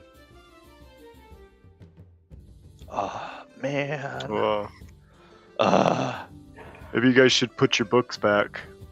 fine, and I'll look at them, and here's the title now. So I'm holding my atlas, and I'm gonna look at the other ones. Here we go, Brendan. Okay. Make it count. All right. Dusty ChatGPT Adventures it away. in the lands of the forbidden. Throw that one. Okay. The next one is Oils for All That Ails You. Oh, woo. Throw that away. All right, and then the Okay. last one is Music Theory of the Area. I'm gonna flip through that one. All right, you I'll find just like some sketches of like traditional instruments that were used and still used today. Like you've seen these in Zephyr's Veil, and notes on like common chord progression and things of that nature. Okay, I'm just gonna throw it. I'm just gonna. Okay. Okay, fine. And I'm gonna hold the book up, and I'm gonna like aim it like there's an eye where the words came up. I'm just gonna like hold it up towards the words. Okay, so you've just like tossed these other books like on the floor, and as you try to walk out with this one book, you feel this burning sensation along your forearm as the title of that book is kind of imprinted on your arm. Holy shit! What is going on? But then I it walk does out? let you pass through the barrier. So you have your book, and you have on your forearm this like pretty small font, but just the title of the book is imprinted. So I'm gonna turn around and I'm gonna show them my arm, and I'm gonna be like, guys, They can't see book. you as soon as you leave the door. Oh. It's opaque. Okay. So the door like instantly slammed behind me, From your side, or is it just like a portal? Or is it from just your like a side, portal? you can't see anything other than like the runes that were on the sides. You think you could punch them in the same order again to get it to open, but it looks like it's a one-way door at the moment. Oh, okay. Cool. Well, while I do that, I'm gonna hide. Okay. Go ahead and make a stealth check. Okay. That was a 9, but using my Snurflivibilian camouflage technique, I'm gonna do it again. Let's see. You can use this trait. Oh, I'm sorry. I'm gonna make it with advantage. I should have declared that at the beginning. Okay. So I guess I got a 9. I'm not gonna re-roll it because what I do you got. have I advantage had on your stealth check for? Snurflivibilian camouflage. When you make a dexterity check, you can stealth check. You can make it with advantage. You can use this trait a number of times equal to proficiency bonus. Gotcha. Okay. All right. Yeah. So yeah, you what was the total? 9. I didn't roll with advantage because I didn't declare it. Okay. All right. So you roll a 9. The sun is like shining directly on this door, on this wall, and you have put together this is a single one wall, so there's no great place to like duck into a nook or cranny. Yeah. So you're just kind of like plastered against this wall, bright green. I'm gonna duck down too a little bit. Okay. Perfect. Look all Alright. shifty. All right. Who's coming out next? I can go next. So I guess you guys So if do know that there's the script that had appeared, all of that like interaction everyone was able to see. You don't know that it like tattooed the name of this book on his arm as he left, or what's happening. Yeah. But he- I'll Remember, he has 2 I'll- books and you have a ball. Yeah, I'll go next. Okay. So I'll just carry my rock out. Okay. You have a similar experience. Like once you get outside, on your arm, instead of having the title of the book, it says Granite Sphere, found at Quadrant 4, Layer 3. Oh, that's kind of cool. Now I remember. I can always remember where I got it. Like a little memory. I think that's where the sphere is from, not where we are right now. But yeah, it's like it helps you remember where you got stuff. So you can like always remember it correctly. Okay. All right, Kaylin, you're up. I will put the Scion book down, Okay. and I will put the tapestry on Cringer Battle Cat. What it is? Oh yeah, we have an extra hand. Yep. So I'll put the tapestry on my cat, Okay. Arcturus. I'll put the tapestry on Arcturus, and I'll hold on to the book, and we'll step out. The cat goes first, and then I'll go second. Okay. The cat walks out with the tapestry. You see its tail swish aggressively as it's partway through the portal. And then when you go through, you have the same experience. Title gets tattooed on your arm, and you're out. What is the title of my book?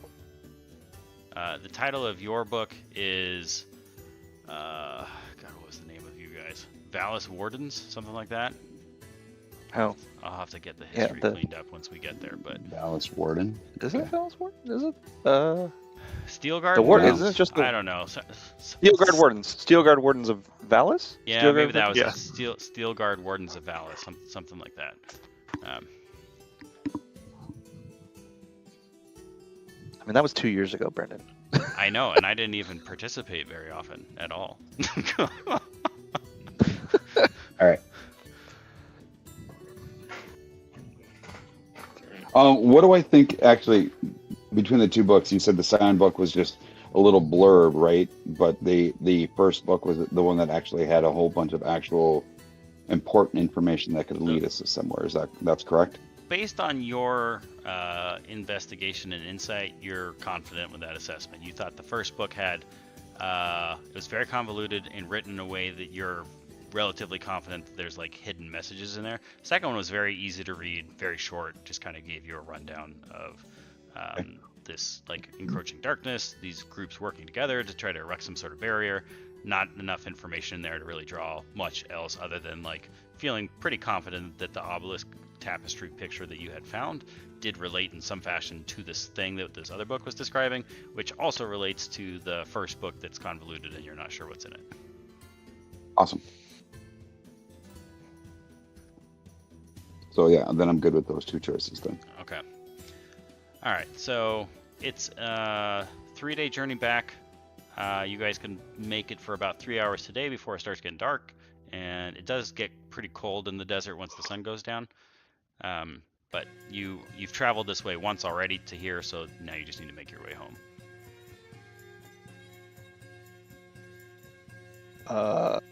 Did the guys who were kind of hurrying us into the building, did we see any sign of them along the way, like we might be being followed or anything like that? You're talking about the ones where Kaylin You were had trying to seen like the hurt- dust trails. Yeah. Did they just Okay. pass us by? When you had gone in there, you had seen them like kind of continuing on, so you're not sure what's happened in the couple hours you've been inside here. When you did come out and attempted your stealthing, nothing obviously jumped out at you, and nothing like shot an arrow or anything like that. Like as far as you can tell, Okay. you seem to be alone here, with the dead bogey sort of roasting in the sun right next to the entrance there. Okay, cool. So it does smell pretty horrific. Nothing like the smell of dead bogey in the late afternoon sun. Bleh.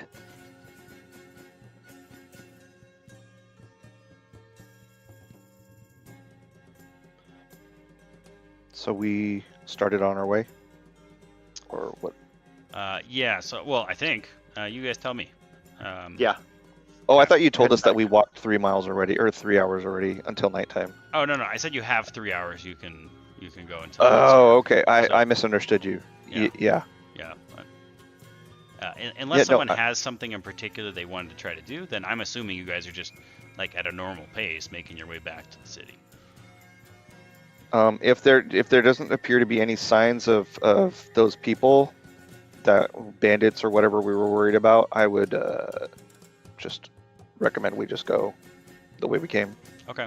Yeah. When this area was a little bit down in like a valley between some of these dunes here and some of the like sandstone sort of hills. As you make your way out of that up to the higher vantage point and look around, you don't see anything. Like there's no dust trails, there's nothing else. It's a pretty clear day, so your visibility is quite good. You can see pretty far. There doesn't just appear to be anything that's moving around one way or another. So again, It's been 2 hours, so you're not. And when you had seen these previously, they were pretty far in the distance. You could just see the dust trail of something moving, but unclear what. Okay. Yeah, I'm okay with just moving, trying to get going. Okay. All right. So yeah, you guys know the way back. It's not any sort of challenge to get there. Can each of you make a D100 roll for me on the way?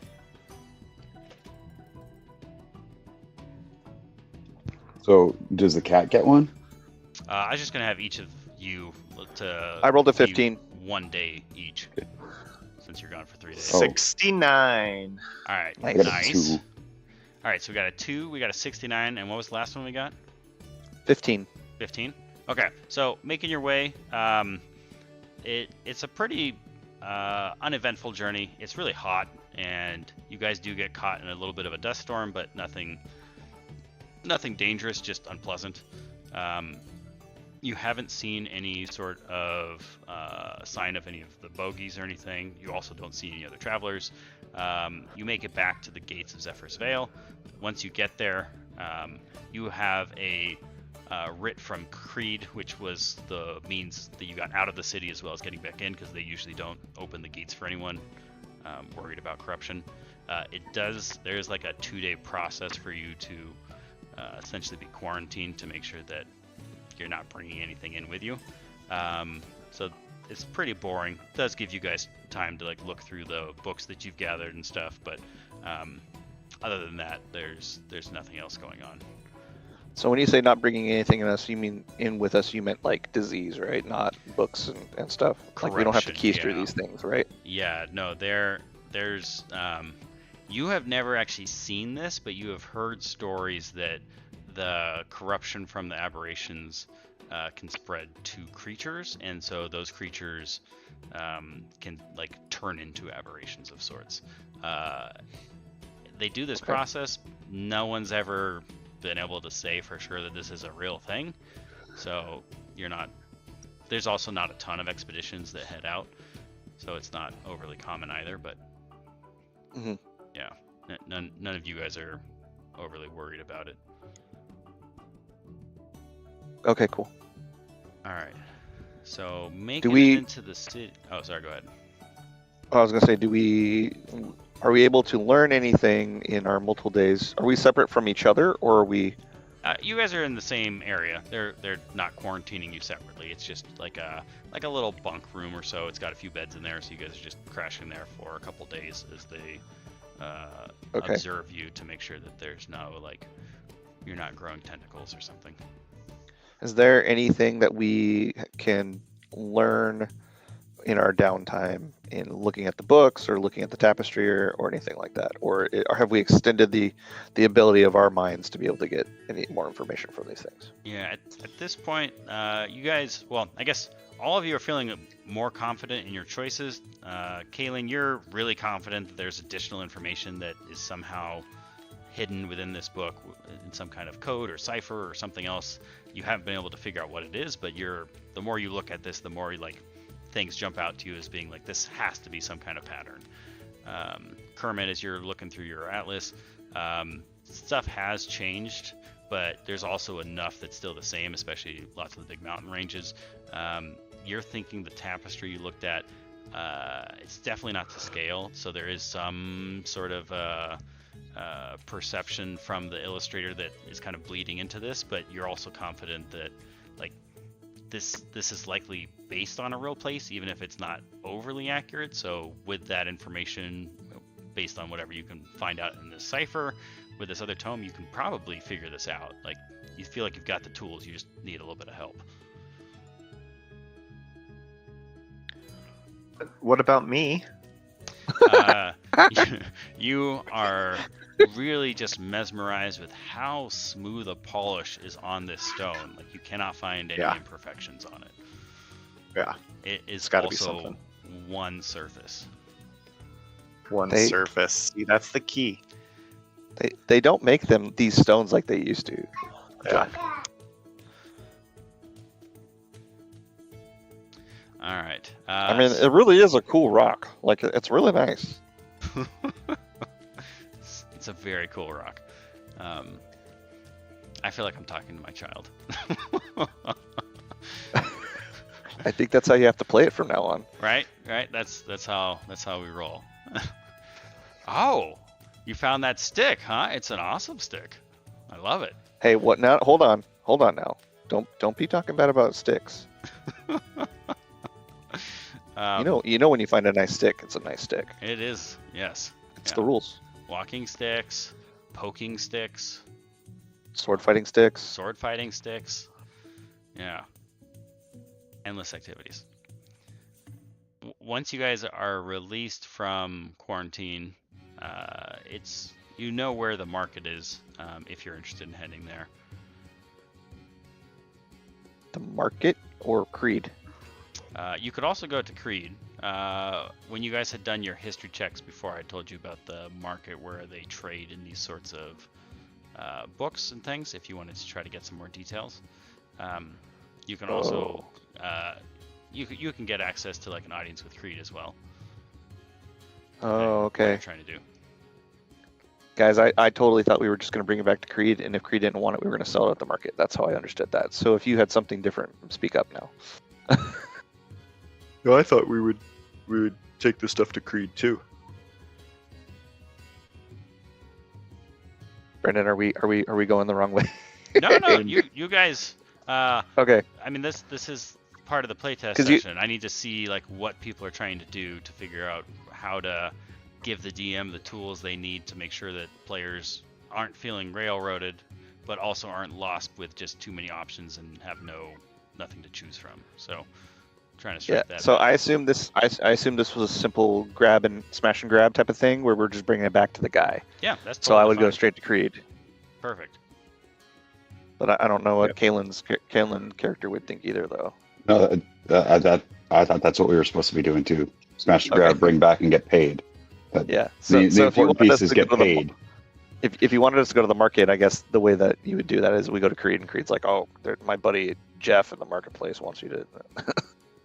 Well, that's how I got it structured right now. So I'm throwing out the tidbit of going to the market, and then depending on if you guys are trying to go straight there or go to Creed, both of them are recommending that be the direction you go. If you had done, I want to go to Creed before he gets pickpocketed or stolen from us. Yeah. before lose it. We had to wait. So- We had to wait. We have this very important mission. We had to wait an extra 2 days. We probably should go to Creed. Yeah, Yeah, 'cause I that's my guess- thought too. at this point, you guys would have been gone for a 8 full week, days. right? Yeah. Oh So yeah. it's 3 Okay. days out, 3 days back, and then you got back, and now The you're quarantine. stuck in the quarantine for 2 days. So yeah, we go straight to Okay, Creed. so getting a little antsy. You know where to find him. He had essentially let you know that you could always get word to him in that arena that you had kind of auditioned at, where he's still looking for additional people to help try to solve this problem before it's no longer a problem because everyone's dead.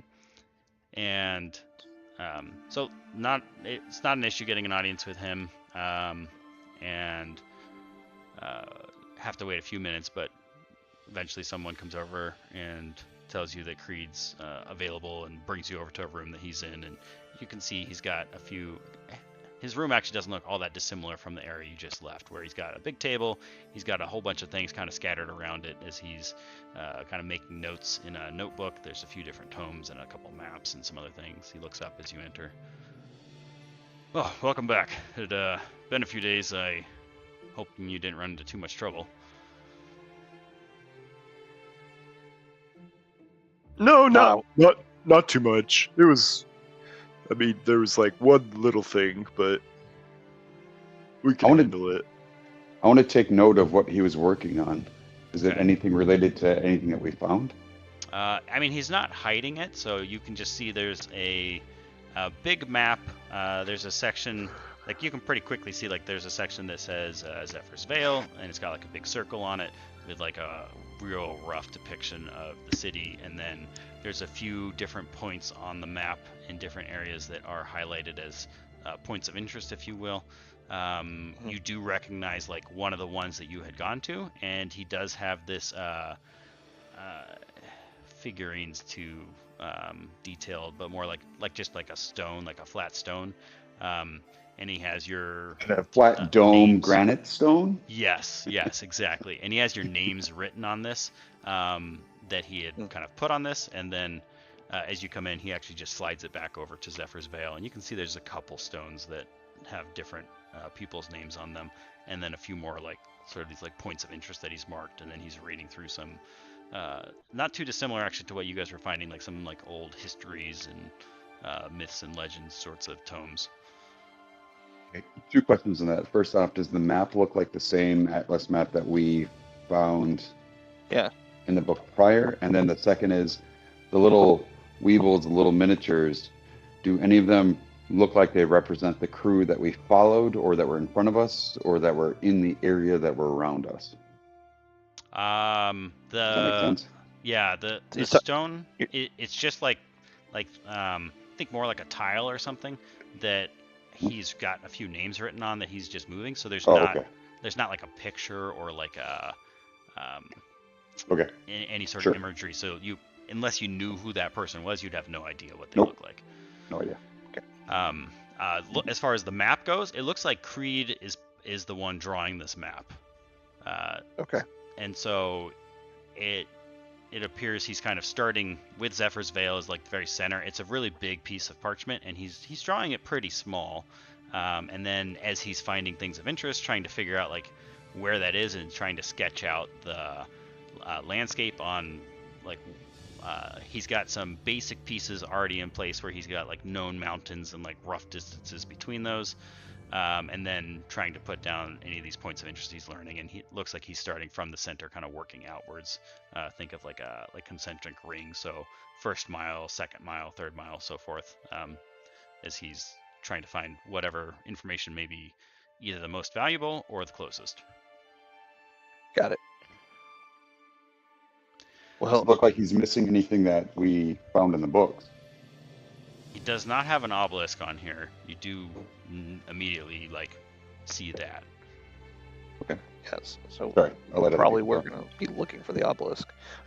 So we're gonna walk in, and Kermit's gonna be like, I'm gonna take my mask down, and I'm gonna be like, well, you sent us to the right place. There was definitely a thing there, and here's the stuff we got for you, and I'm just gonna put the atlas like right on wherever he's working, like directly in front of him. If it's like on a thing he just drew, it'll be on a thing he just drew. Okay. And then right after he sets that down, Junk's gonna put the rock right on top of the atlas. Okay. Say, and see, this is the archive is the secrets contained here. You can see it especially when you put it on this platform. He just looks at you and it's like, yeah, I see it. It's got that dome shape on top of a flat surface. Yep. Wait, how did you know it was a dome? How did I know what was a dome? The building? Yeah. Did Well, we tell you it was a dome? Did you tell us it was a dome? He did tell you it was a dome. Okay, just checking. Just checking to make sure we're not being double crossed here. He's like, I You think did make 4 stat blocks of him.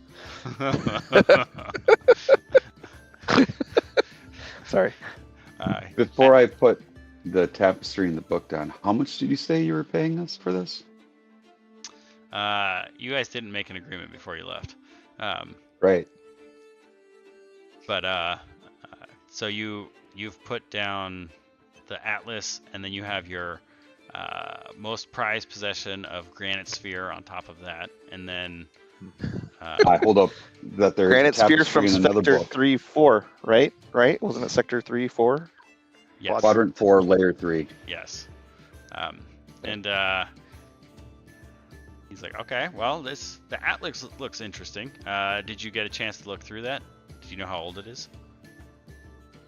Oh yeah, the date's right there.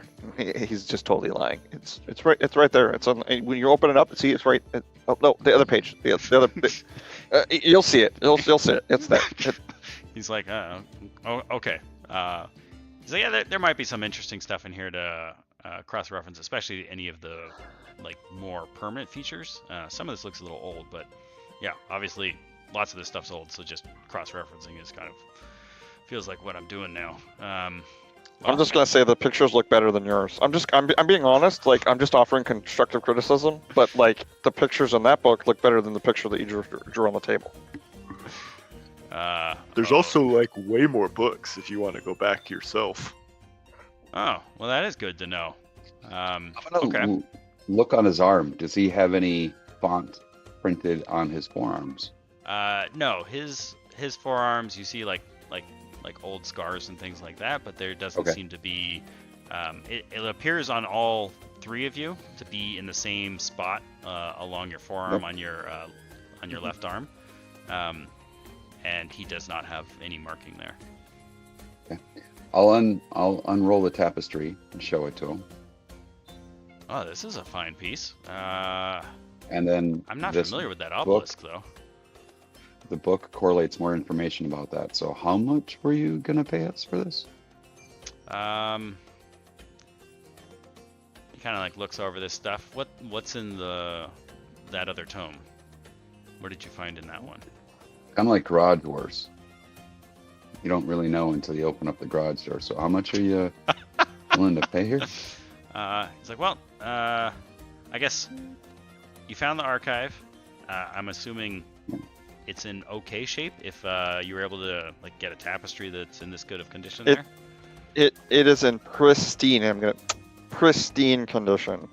Okay. It's super dusty. Well, yeah, it's just a little dusty. It's not that dusty. Shut up, Doc. It's definitely like a little kid. Oh, you look so great.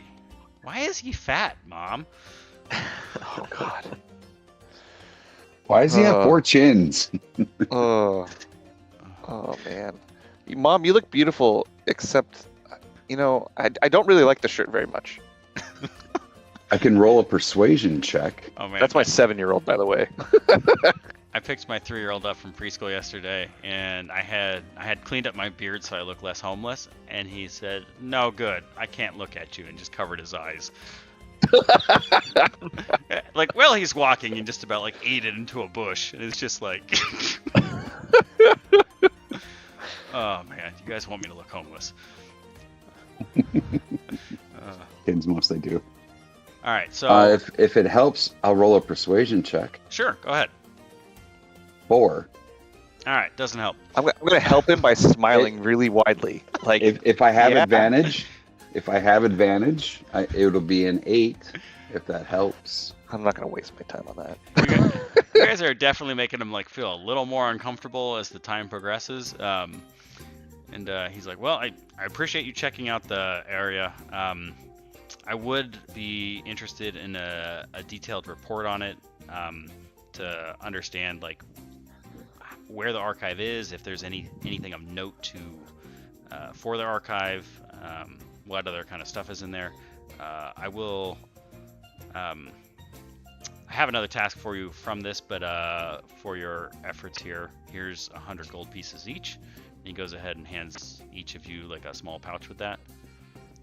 Right. So, and then Arcturus also carried the tapestry. So, 4. Well, bags of gold? I appreciate that you're. He did check it out. He did. He look at the tattoo. Like, okay, well here, you can have this orb back, and you can keep that one then. Yeah. Oh, you don't need the.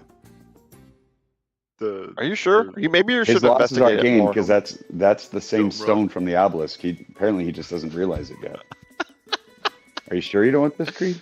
He's like, I'll pay you 100 gold pieces each for the work. Like this, All right. this is. I realize it's quite a dangerous task to get out there, but at the same time, if we're trying to solve this problem, I don't have unlimited funds to just throw out to this. So I've got a couple benefactors in the elites, but yeah, we also need to make some progress soon, otherwise that's going to dry up as well. Oh. Are you sure that the stone isn't more important? Maybe you should investigate it. He kind of sighs with some exasperation. I will take another look at it. What?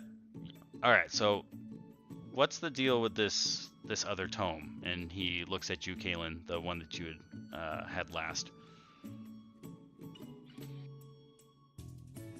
Why is this one pertinent to what we're looking for? I'm also not sure how the obelisk is connected either, but it is interesting.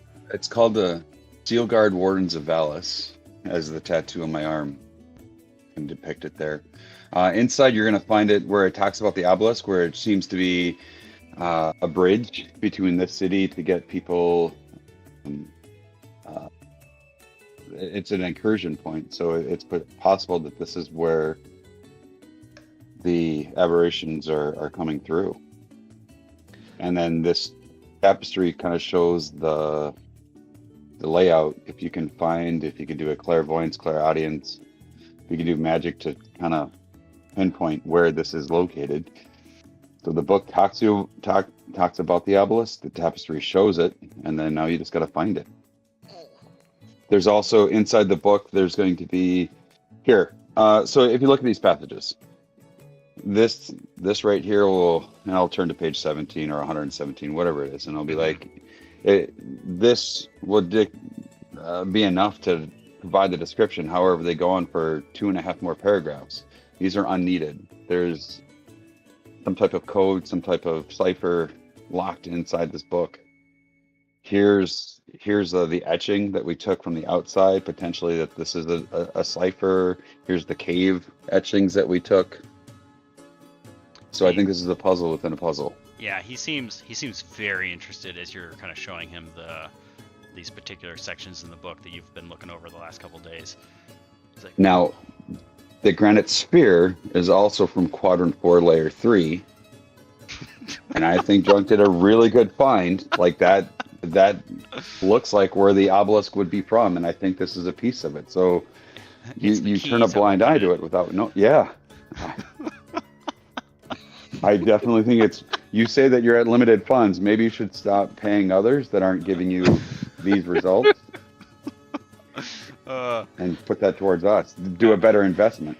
You had him until you started talking about the sphere again. He's like, well, I would like Junk to, well, that's to why help I by got giving 4 me or the an smile he 8. can. Yeah, so as he's looking at this, and you guys, well, at least 2 of you are giving him like these like really weird ass smiles.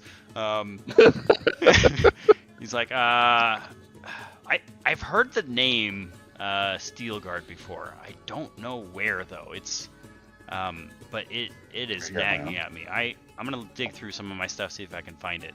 The cipher though, I don't know that I've got the skill to break that. But I know who does.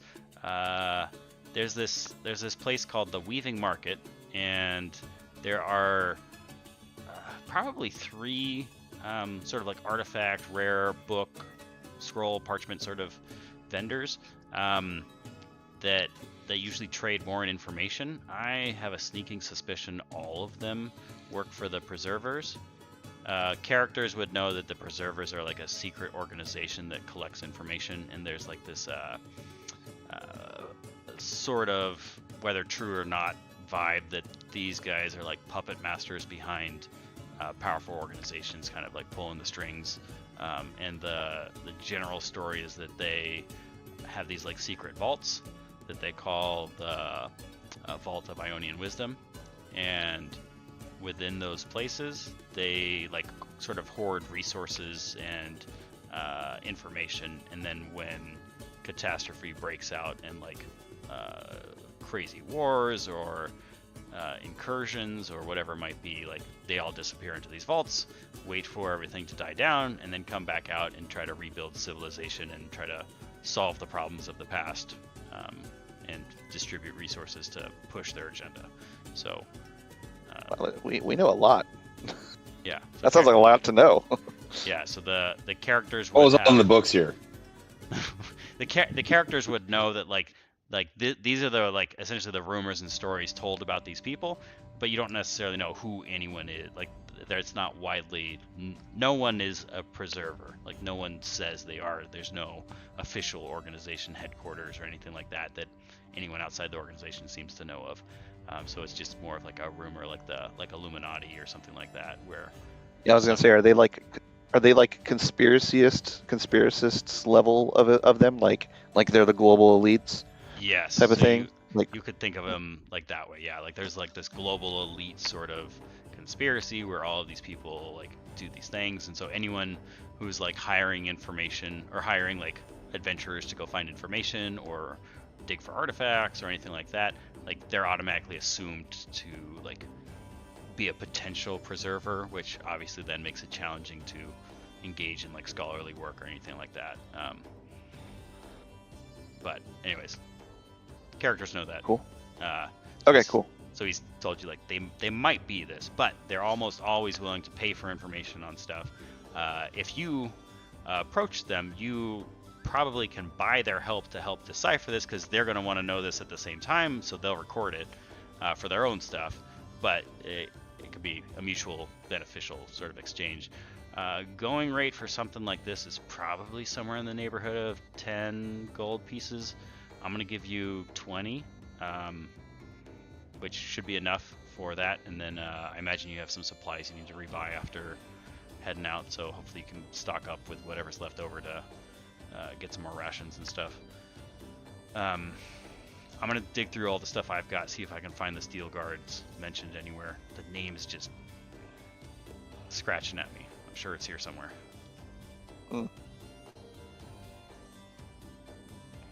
Okay. Well, thanks for that, for helping us out with that. Yeah, I appreciate Yeah, it. let us know if you need anything else. I mean, Well, is- ideally, if you can find some information from these folks on that tome, and he hands you back the tome that Kaylin had that's got the cipher in it, if they can solve this, then we should try to go find out where this thing is and maybe try to get some more details there. So I'm sure there is another. How much are you paying us to do that one? If we crack it If you can crack the and find a code, different lead. Yeah, and find a different lead. well, it sounds like your primary motivation is money at this point and not necessarily survival, which is not amazing, but I can work with it. I'm a survivalist that survives based on funds. So yeah, So one and the same. yeah, I mean, I guess it depends on the information you bring me. If you've got a solid lead for something that seems like something worth exploring, depending on how far away it is, I will negotiate with you at that point, I suppose, on what it might be. So otherwise, I can make a blanket one right now, but I likely will be doing both of us a disservice with underselling you. So let's get you better information. So yeah, because the other option, if this lead doesn't pan out, I have a couple others, but honestly, I think you guys have the better lead at the moment. So let's pursue this one if you don't mind. Did you give us 20 gold? Is that what I heard you say? Correct. So you guys got 100 gold pieces each. He gave you 20 gold, telling you that to get this thing deciphered is probably going to cost somewhere around 10, and then he threw in some extra if you wanted to use whatever's left over for some supplies.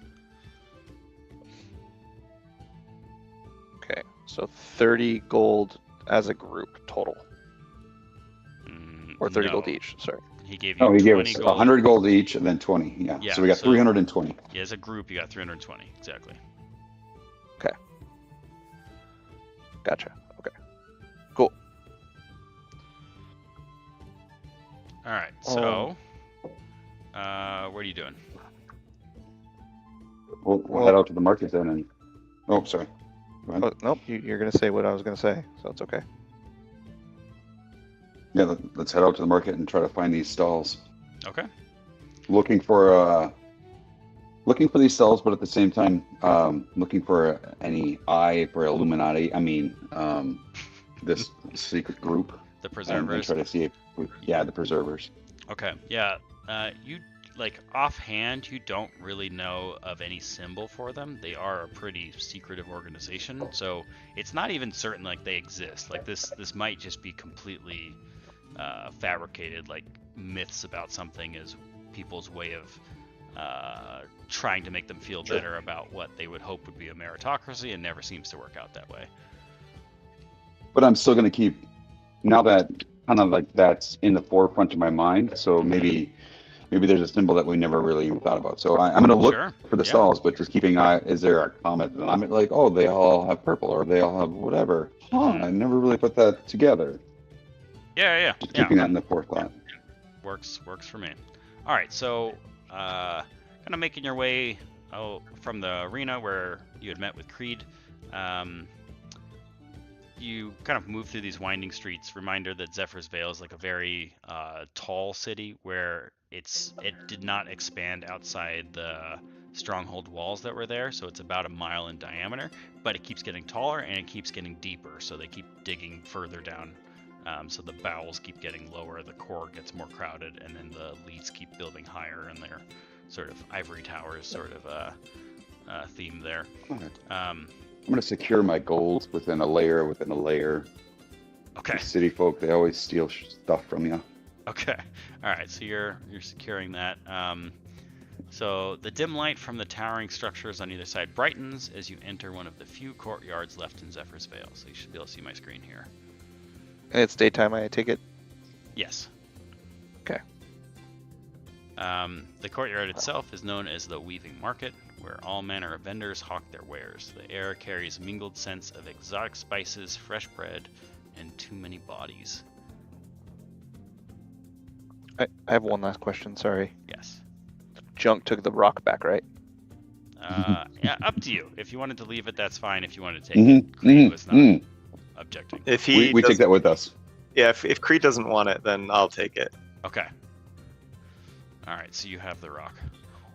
Yeah, I mean, you never know how useful a rock is until we find I'm marking it Pretty sure as that's going to be the key. yeah, We're going to need that. on my character sheet. I'm marking it as a artifact level Okay. rarity. out. It's an artifact key. It is absolutely one of one. Yeah, On the bottom it says made in Zephyr's Vale. So as you kind of make your way into the market, you should be able to see my screen, so you can kind of see what I've got here. There's like a couple like kind of catwalk sort of bridge structures that span the top. This is like 6 stories high or so like there's quite a bit of stuff going up. And then there's all manner of vendors. This area is like completely full of people as they're moving around, so it is like difficult terrain as you're trying to make your way through the area. Is it illegal to be up top? It is not illegal to be up top. There are like people walking around up there, but some of these are like very clearly like private balconies or things like that. So from down here, there doesn't look to be like a way to get up other than like climbing. I'll just climb up. Yeah. Okay, so you might get some people looking at you as you're doing this, but you could certainly try to climb up somewhere. No, like my mount has a climbing speed. That was the trait. So he'll just climb up the wall, and we'll keep a bird's eye view over Okay, everybody. so you're gonna have like your Arcturus. 150 Giant pound ass cat. climb up a wall. pretty sure he's about 800 something pounds, right? I mean, he's large, kind of like a Oh, panther, is he right? large? So, yeah, he's large. Oh, okay. Oh, that's right, because you went Beastmaster, so you have 2 traits. So you went with Yep. the So climb dire and large. Okay. All right. Yep. So he's got a climbing speed and he's large. Okay. Yeah. So you have Or this ginormous cat. Okay. or I'm going to be riding the cat, just walking down this path, and expect people to move, otherwise they're going to get stepped on. It's like I mean, Princess either Bride. way, yeah, everybody move. Yeah. The brute squad. I'm the brute squad. So anyways, so if people aren't moving, I'm gonna just go up to the top side and walk along the perimeter type of thing up above. Okay. Yeah, I can. Let's see. Let me. I don't know if there's a good option. We need to find something. I'm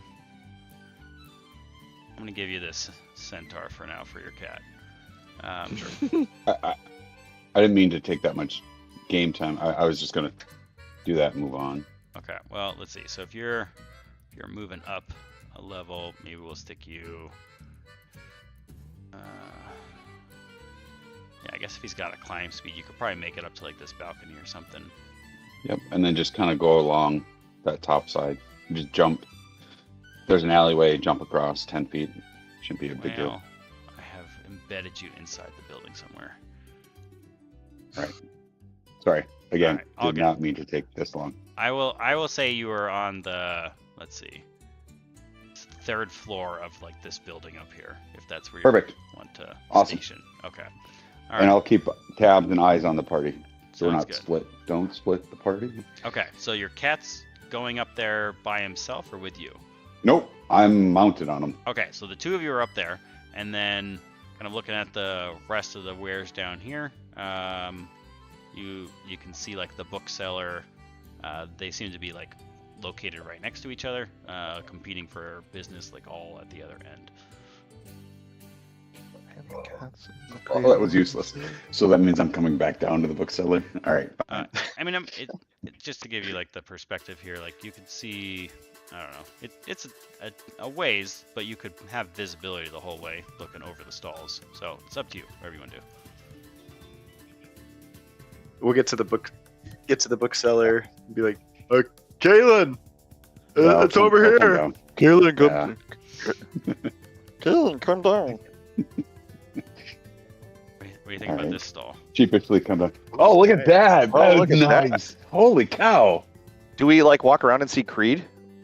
I don't have a good way to put him in here, but that could be something to think about. I'm gonna put the Scion book. Oh wait, no, I didn't get the Scion book. Never mind. Darn it. I was gonna put it on the shelf. Yeah, you can. Binder out. Look, see it like collapses. Oh, It's look at kinda that! cool. Holy cow! Wow. That's cool. Wait, Did did you Was pay that part of Yeah. So one of our Discord members, Eloric, has been building these like killer maps for us, and he told me I could customize this stuff, so I did. Oh, that is awesome. Yeah, I did both of them. Right now they're identical. I don't know if I'll put something else in there or not, but yeah, he's put together all this stuff. It is super cool. Now, if we use this is alchemy, right? Yeah. Alchemist, so, Dungeon Alchemist, right there, like it says. Can we download this to our maps? yeah. So my plan That was I would part? include like I think it's a DAM file. So I would include those, and then if you're running this, you would just get a series of those files that you could either import into Dungeon Alchemist, or I'll also include like the grids if you want like the top-down view, so you'd have something that looks more like this. So you obviously, although it'll look more like this. So, yeah. Yeah, he did a certainly. good job on this map. Yeah, no, he is doing That's crazy crazy. work. And the fact that like you can, like the stalls are populated. Like technically you can go in any of these buildings. Right now they're all empty. But you could totally like build out all this stuff if you wanted. Like, yeah, it's crazy. Nice. I feel like Dungeon Alchemist just needs to get the ability to have multiple people in the same map, and that's all you need. Like, There's plenty of dice Tailspire rollers does out that. there. Like you could store your character sheet somewhere else, but if you guys could all be in here, and then you could start doing things like climbing up like crates and going to like the higher level, and I think I can get up there. Well, yeah. Tailspire stuff. does some really good maps, and then it does multiple viewers, but it doesn't do this. This is the coolest thing. The first person, I don't know, do you get to see them, and then you take it from their perspective? Like that Right. answers that question, like done and done. Yeah, because I don't think you need all the complexity of some of this other stuff. Like this is good enough in my opinion. Like, one day hopefully they'll get there. It's not quite there yet, Yeah. but yeah. So, Anyways, so we get to the bookstall. Yeah. So you guys, oops. It's just a little clunky. So you're over here where all the books are. I'll leave Arcturus up at the top and drop me off and climb back up there, type of thing. But otherwise, the three of us will be at the stall. Okay. So let's see. That is. So did we know which bookseller to go to? He said that there's 3 of them. Right. So So he wasn't when sure. he keeps saying we'll go to the bookseller, what does that mean to whoever said that? Kalen, That I was guess you me. said it, right? He said that all of them, he thinks that all of them work for the preservers. So I would go up to the first one and indicate that I have potential puzzle, a cipher, and it's book related. Which one of you 3 should I go to? Okay, so the 3 of you over there. Your cat is, I don't know, we'll put it somewhere over here. On top. Keep an eye on us. Okay, so we could get up to like let's see, with where you guys are. Do you want it like right up above you guys on like the Sure. stuff Yep. here? Okay, so we'll say, Yep. I don't know if it'll fit there, but I need like a way to like free place something that doesn't fit. Anyways, it's up there. Actually, I can Yep. probably make it smaller. Nope. Yeah. Alright, whatever. Oh. Okay, well, All right. cat's up Anyways. there. Alright, so the 3 of you guys are here, and then you're talking to the booksellers trying to figure out which Whoa. one of them can help you. Was that Yep. Dungeon Alchemist, or did you click the thing and that popped up?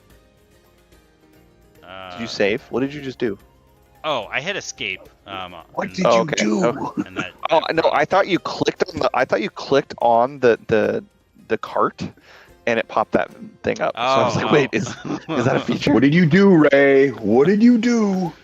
Okay, cool. So okay, so that's a book. Those 2 carts are both booksellers, and then there's another one. Yeah, so you guys see Oh, I see those. both of these 2, and then you see like this abandoned looking one over here, which is probably what Creed was referencing, because you don't see any other ones, but it is right next to them, but there's nothing there.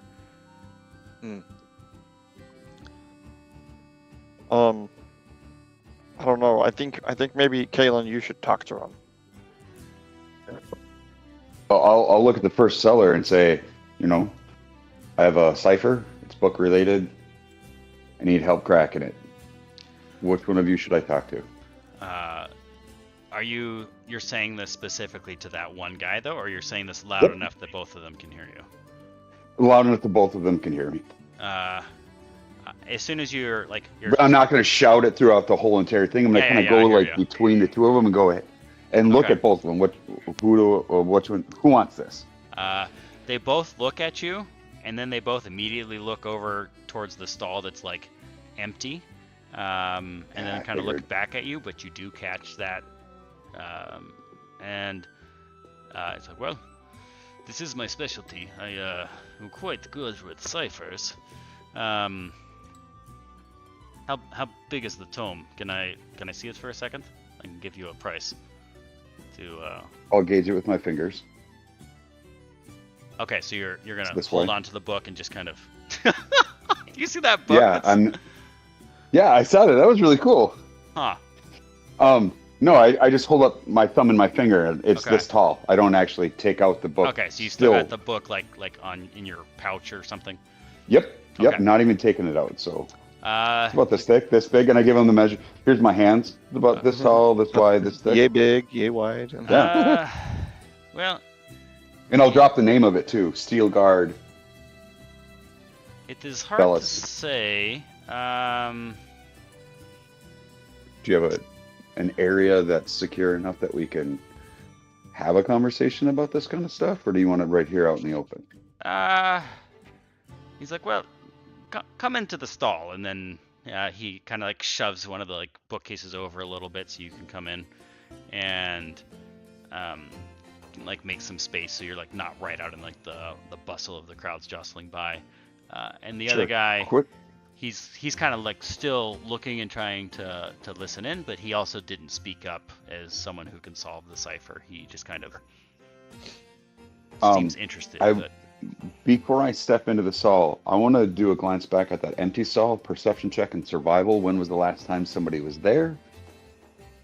Or do I see anybody? Any of that type of stuff? Sure. I would say, depending on what it is you're trying to find, it's either you could do a survival check, a perception check, or a investigation check. Survival check, natural 20, so 25. Perception is... Well, just choose one. Oh, well, I'll go with the natural 20 then. Okay, so survival, The first like, one. it does look like someone like had rifled through the belongings there, where there's like stuff that's kind of like scattered about, and you wouldn't like maybe someone rushed off where they were trying to just clear their wares out real quick, or perhaps someone had taken the wares. It appears that this stall has been in disuse for, you would guess, probably at least a week, just based on kind of the vermin tracks that you can see on some of the boxes, where you can see like mouse droppings and some like very small footprints and a little bit of dust that's accumulated just based on your expert tracking skills. So. All right, then I'll look at Junk and Kermit before We good? Do I go in? Or do you guys want to keep an eye on the stall? Are we all going in? Yeah, ooh. You go in. Yeah, And we'll stand. I'm gonna pull my mask up and be like, you can go in. All right, I'll head in. I'll go in with him. Junk will follow him in. Perfect. Okay. Yeah, I mean, it's I not got like your back. like super private, but there is like enough of a like sort of a cloth side here that once you get in there, the noise does get a little bit quieter. And he says, "Okay, well, seems it is a sizable book. Depending on challenge of cipher, usually start at 40 gold pieces for that size of a task, and then if it is really challenging cipher, it is haven't found one I can't crack, so probably 100 gold pieces max. Take me no more than week, maybe less. Hard to say without knowing what I'm looking for. And I'll pull out the obelisk as well, the tapestry. Okay. And then I'll point to the granite that Junk has and say, here's a part of the obelisk. Oh, interesting. This looks like different kind of stone. So it's once you read it, you'll understand that it's correlated. It's in the book. You guys are making this so much harder for this dude. Just reference quadrant 4, layer 3. It's fine. It's in the book. So here's the thing. Interesting. We're not doing 40 or 100. Max we're going to do is 20, and you get to keep any information and knowledge or keys that you obtain, and you can give it to your little organization as well. You see like one of his eyebrows kind of go up. Like, I am sure I do not know of which you speak, but the book's moving right now. Well, I don't know how delayed we are. That's cool. I just rolled perception to see if anyone's trying to sneak up on us or anything like that. Anyone's too nosy of what they're doing. Okay. I rolled a 23. 23. Okay. Perfect. So that was that's a 19. Just as a heads up. So you're kind of taking a stance, maybe like angled, where you can like see a little bit of the transaction sort of happening in the stall, and then looking more about like who's moving through the crowd and might be coming towards you. Yep. I would maybe even go so far as to say like I would try to like hide in the thing. or In like the crowd hide or in the stall? hide in Do the the empty crowd. stall. Yeah.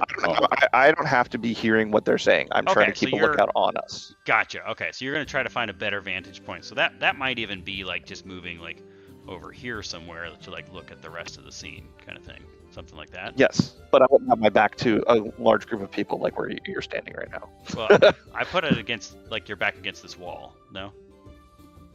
Yeah, maybe. Yeah, back against the wall. Okay, I actually don't know which character's who. We should probably decide that. Okay, so that's That's fine. That's probably Serb. I gave you like a little And then- druid-looking guy I could find. Give me the Brendan, bow. I'll have my cat watch him. Okay. Who's watching us in the Oh, crowd? perfect. I got you on a box. There you go. There. And we just there. Okay. And then your cat is up there, and you are doing the transaction over here somewhere. Okay. I think that's about right. So yeah. So you've got like a little bit better advantage now that you're standing up. Although you are short, aren't you? I am tiny. I am small. Yeah. Okay, so you got the same vantage now everyone else had, just kind of standing on this box, Yes. back up towards the wall, looking out at the scene, and then. And I fully acknowledged that they looked into the area right next to me. So even I would probably even try to look. I mean, as I was turning my head to look around, I'd try to look and see if there was a thing in that stall Okay. that would the empty stall that they looked at Mm-hmm. as you're going to the right or whatever. Yeah, 'cause you're I would be talking about looking this to- one right here. Yeah. See if there's anything that Okay. gives away what they were looking for. Yeah. Make an insight check. Okay. I'm not trying to layer on. I'm just trying to No, you're fine. flavor it as well. 21. Okay. Your gut feeling is based on kind of seeing the perception that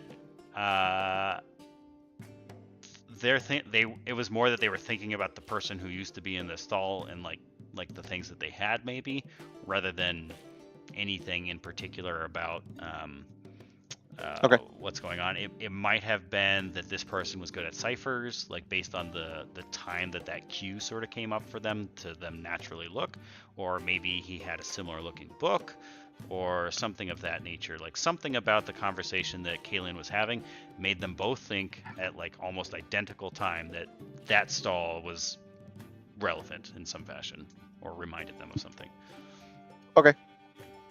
I will put that in my brain. Okay. Yeah, that book, I don't know, Elric, that is an awesome thing. I think you're on the chat in here. That's super cool. So, anyways, the last thing, this function you had said was doing it for 20, get to share with your information with the your organization, and then He added the stone and the tapestry as well. okay, Yeah. and It's actually doing it for 10 because that's what Cree told us they should charge us. okay, and Kermit, you moved over to the position on the boxes, and then Serb, what are you doing? I'm just kind of standing behind Dysfunction, keeping my eyes out for anything suspicious. Okay. All right, so yeah, you're kind of looking around as well, and also trying to keep an eye on the shopkeeper here. This guy doesn't seem, just based on like gut feel for both of you, he hasn't done anything that feels like overly shady outside of potentially trying to sell his services at a premium. But there's nothing like you don't get any sort of other vibes other than like the someone who's definitely motivated by money. Sure. So did you showed him the tapestry and you showed him the orb. Did you show him the book yet or not? Yeah. Okay. If we're behind the curtain, here it all is. Okay. All right. That is not much for investigation of this nature. This is hefty tome. He's kind of picking it up. Let me look through quickly and just get the sense of scope of project. Oh. You ask steep ask for low cost. I'm gonna, before he opens up the book, I'm gonna do insight check. Is he? I mean, I don't know what a summoner smells like or looks like, but does he have any force augments that will allow him to perfectly remember or retain anything that he's read or seen? So if I show him the book, he's automatically going to memorize it. Jesus. He didn't before, What but sort of now that DC you is mention that? it, Yeah, I have no idea. I have no idea, but the tinfoil hat totally came out. yeah, sure. You can make an insight check if you're trying to see like what this guy's background might be, if he's got like some sort of a class, if you will, who this individual is. Go ahead. What's your 16? 16. Okay. You get the sense that this guy, he does seem fairly knowledgeable just based on like certain mannerisms he's got. Like you get the sense that he was likely in some sort of university at some time. Could be a student, could be a teacher. Much past that, it's hard to tell. You don't get any summoner vibes from him, but you also would know that the summoners are still like widely distrusted, so they're not usually very open about their abilities. So it's possible. Right, and I'm probably never meeting one. I have no way to even know. He's not but giving still, off that's strong on vibes. the top of my mind. Yeah, of any magical abilities. He just seems like a very knowledgeable individual. Again, Okay. based on his profession, very, very money motivated. Well, if Creed trusted them, I'm going to move forward with that as my kind of guiding star. Okay, well, to be fair, Creed doesn't necessarily trust them. He thinks that they could solve the problem. Sure. So, he like picks up the tome and he just kind of like flips through it and stops at a page or two here and there as he's looking through. He stops. He's like, "Okay, let me show you." And he kind of flips the tome around so you can see it. And there is a like a full page describing this section of mountains, and it just seems like overly flowing in detail and doesn't, like, on the one hand, like there's a crap load of words, and on the other hand, it's saying nothing. And so he says, "This, as I imagine you surmised, leads me to believe that there is a message hidden within message." And then he starts circling some spots on the book with his finger, like this letter and this letter and this letter. He's like, based on cadence, if you pull that out and extrapolate it, I think these are means of spelling different words with all these words here. So kind of sound like hot garbage, because it is as a means to disguise real message within. I don't know what pattern is in here. This is my guess, though, based on just initial look. So it is complicated, and I will have to research this. This tome, I mean, it's like 200 pages. Like, this is going to take time and effort. So, what's the best offer you can make? Best offer is 10 now, and if there's more to be found, then we can have a conversation with Creed about any additional financing Oh, Creed or sent you. financials. Yeah. Ah, you lead with this next time. He's a good man. He finds all sorts of interesting things. Very, very interesting scholar. Much more into adventure than myself, but he's good guy. Okay, I tell you what. His favor to Creed, and for future business, I will do expert level work here for beginner level price. I will take 15 now, and I will take 7 upon completion. How about 15 now and 7 upon completion? So you're looking for 22. Yes, I think. How about I give you 10 now, and I'll give you 20 at completion for a total of 30. Okay, I will take that. 10 now, 20 upon completion. For that rate, I can probably work a little bit of late nights to try to do faster. Still going to take me a little time. I'd say no more than week, no less than 2 days, depending on complexity. I solve 3-4 days. I have decent breakdown of messages. I give you a key to solve any pieces for yourself, as well as the details that I pull out. So you're saying about a 6 or a 7 amount of days later? I Never still mind. think 3-4 days. I got it. I'm just ignoring it. Fine, we'll move on. I was ignoring it for you. I know what you're doing. My kids weren't listening, so My kids are too young. Never too young. Never too young. Yeah, never too long. That's why I'm even using it now. I promise you. Anyways. You're never too young for that one. Okay, so if we have agreement, I spend 2-3 days cracking Cypher.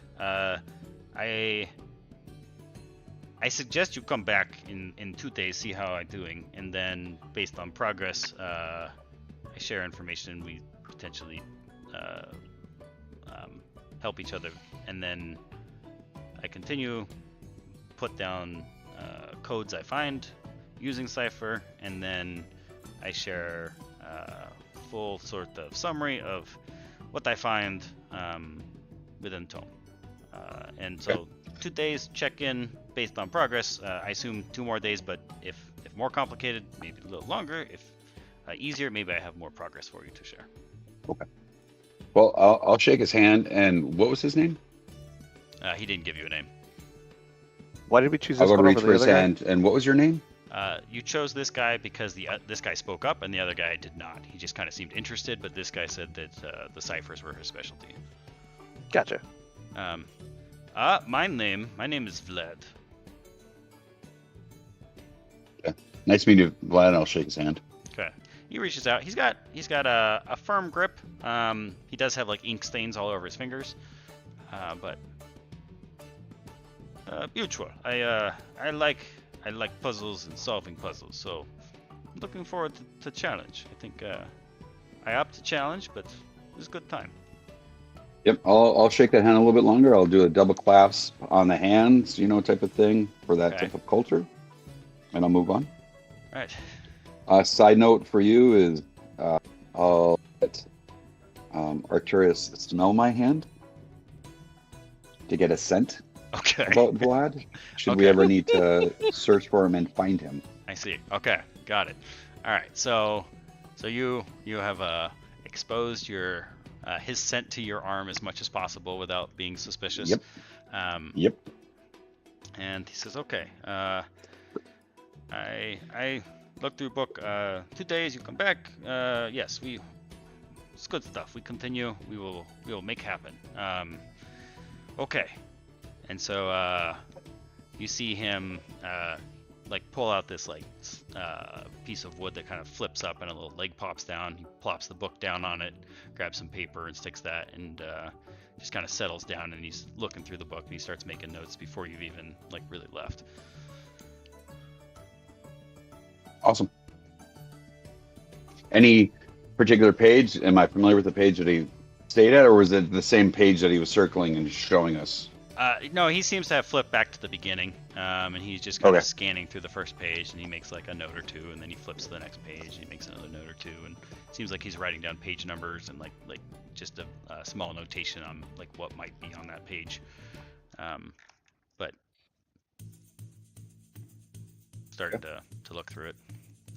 And I'll look at junk or anything you need here. I don't think so. We just gotta wait for a couple days and watch him do his thing. We should totally just stare at him the whole time. Just sit there and watch him. All right, so Or do we? Is this we could just drop it off? Did he take the rock, or do we get to keep the granite dome? The only thing he took was the book. He doesn't Okay, have not the the tapestry? tapestry, and he Okay. doesn't have Okay, the good. stone. All right. Okay. Well, we'll Did he hold on like- to that key. I'll hand the key back to the artifact, back to Junk. Okay, so you Okay. hand the stone back to Junk. You've got the tapestry. The artifact. Uh, I hand the artifact back to Junk. Yeah. okay. The artifact key the is what artifact you've been key. calling it now. The key artifact. Yeah. All right. The MacGuffin, the whole thing. This whole thing. The whole We found it campaign. way earlier than you were expecting. Yeah, all the other stuff is just like red herrings. The only thing you need is this orb. This is Yeah, what 'cause then we happens to me whenever I play. I always end up with like the campaign defining artifact early on in the campaign. All right, Kermit, as you've been kind of sitting there like scanning the crowds, there is one guy in a cloak who, for some reason, was like sticking out to you, and it's like he's shopping, but in a fashion that like doesn't quite make sense, or he's like waiting too long at some place, and like when the Oh, yeah. shopkeeper actually starts talking to him, he just kind of like brushes them off and then like turns and goes to another spot. You haven't caught sight of his face with the way he's got his hood sort of pulled up, but he has been very slowly like kind of moving from stall to stall towards you, and there's just something about his behavior that's making him stand out to you versus everyone else moving through here. Yeah, so this guy, you've kind of zeroed in on him as he's moving closer. Okay. Yeah, and the cool thing is Kermit's really good at noticing that sort of stuff from his life in the area. So he would have caught wind of that sort of thing, and yeah. So he's going to. Do you think I'm gonna make a stealth roll Okay. and see if I can. I want to make a stealth roll. You're trying to like hide in the boxes up there or something? I'm gonna try to jump down from the boxes to go follow him or get closer to figure out what he is. Okay. What's up with him? So right now he's like, actually let me just show you on the map. So he is slowly, you're up here. I'm just gonna grab some other token so you have something. I don't care. We'll grab this interesting looking guy. All right. He's like slowly making his way down these stalls towards your direction. Okay. Well, I'm gonna wait until the because there's lots of people here, right? And I'm Yeah. small, Yeah. so I'm going to try to hide in the boxes and make a stealth roll to hide, and while still kind of keeping an eye on him. Okay. So you want to try to like slip in. I don't know. I want somewhere. to try to hide to keep it so that guy doesn't see me, and I want to watch what he's doing. Okay, so you could probably move into like this abandoned stall, like back this corner kind of thing. Just try to like sneak in there. Yeah. So you've got like a Yeah. view where you can like kind of see Yeah. him through the crowd as people are moving. Yep. Sure. Yep. And I'm gonna try to roll with advantage using the Okay, thing. you're using your ability. Okay. 19. 19. Let's see. So I use that. Okay. Yeah. So you just kind of slide into that spot. The glances you get at this guy, he's perusing the different wares here, but there's just something around the way he's doing it where it's like it just doesn't quite match up. Like he's pretty skilled, but you just happen to have like that very keen eye, and just something he had done earlier made him stand out. And so as he's like slowly moving through here, you still see him doing this, but he doesn't. At the moment, he hasn't done anything in particular other than seem a little weird and slowly be moving in your guys' direction. Okay.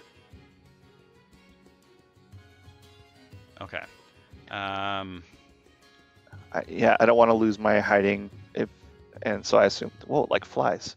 I saw the book flying again, and I'm assuming that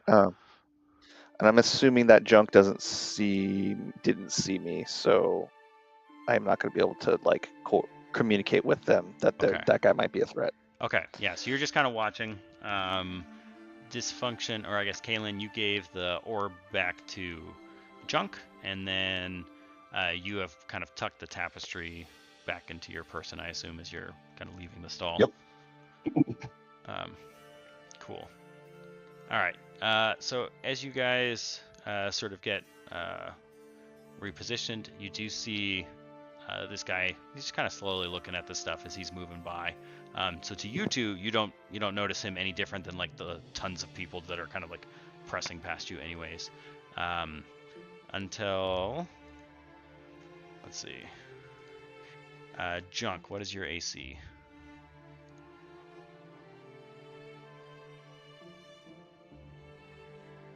Sorry, I was muted. 18. 18. All right. You take. Let's see. That is.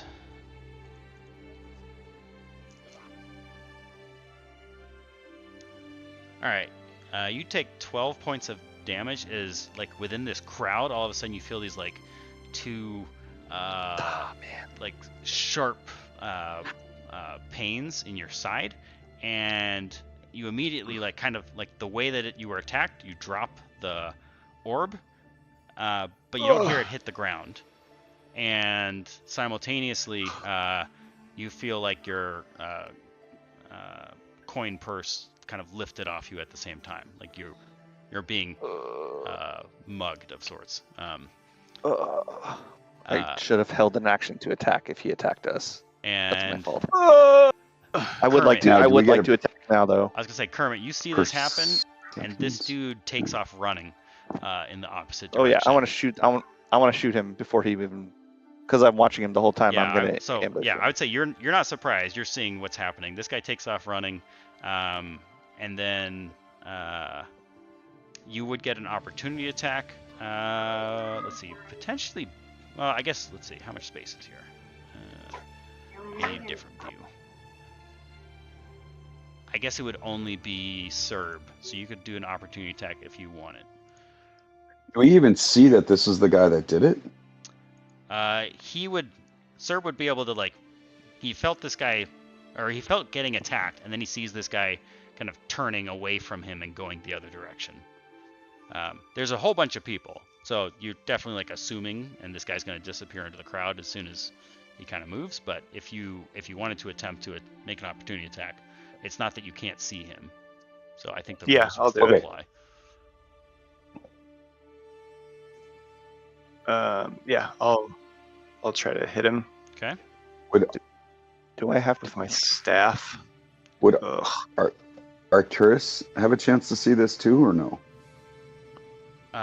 Being up there. Arcturus is up here. Let me rotate. Yep. Let's see. Wasn't he above Kermit? But Yeah, Yep. just on that. I think he's up on that ledge, right? Yep, he was. Yeah, let's have him make a perception check to see if he picked up on this as well. Perception. I got a 10 to hit, by the way. Okay, so a 10 I does don't know not why hit. I'm either I don't know why I'm bothering rolling today. No That was my bonuses. highest roll. Straight 14. Straight 14. Okay, so this guy was Right. Two- I didn't take the trait, so that means bonuses proficiency equals your blah, blah, blah. Yeah. So it's just a 14. okay. Yeah, so this guy, like the reason Kermit's picking him out is like the human mannerisms that are just like not Yeah, quite yeah. matching. Sure. So it just nothing stood out about this guy to your Yep, to that's Arcturus. Okay, this guy has stabbed you. You've taken the damage, made the opportunity attack. He's running away. I'm thinking this is a pretty good spot to stop, and next turn we'll pick it up with everyone rolling initiative and starting the whatever you guys are going to do with this guy. Awesome. No way I can sneak in a shot with the bow. Sure, I'd say we could do the one since you've been tracking this guy. Yeah, I just didn't prepare the action because I didn't know how long we were. You just Yeah. went up and did it, so that Yeah, was no, my no, fault that's for fine. not. Yeah, Okay. intent was clear. Like your eye. The Is there intent was cover? I see this guy, I wanted to hide so that if I saw him do anything, I was going to take him, Yeah. try to take him out or stop him. I would say like you're short, you're hiding in these boxes, and you're firing like into a crowd trying to hit this guy. So I will say that it's made with disadvantage. Or he gets 3/4 cover. Well, doesn't he get I guess we advantage could from being still- hidden too? So it cancel it out. Yeah. Yeah, so it's a straight roll. Probably still better. Yeah. So it's a straight roll. Okay. Okay, so it is. Okay, so I rolled a 25, but now I got to figure something out.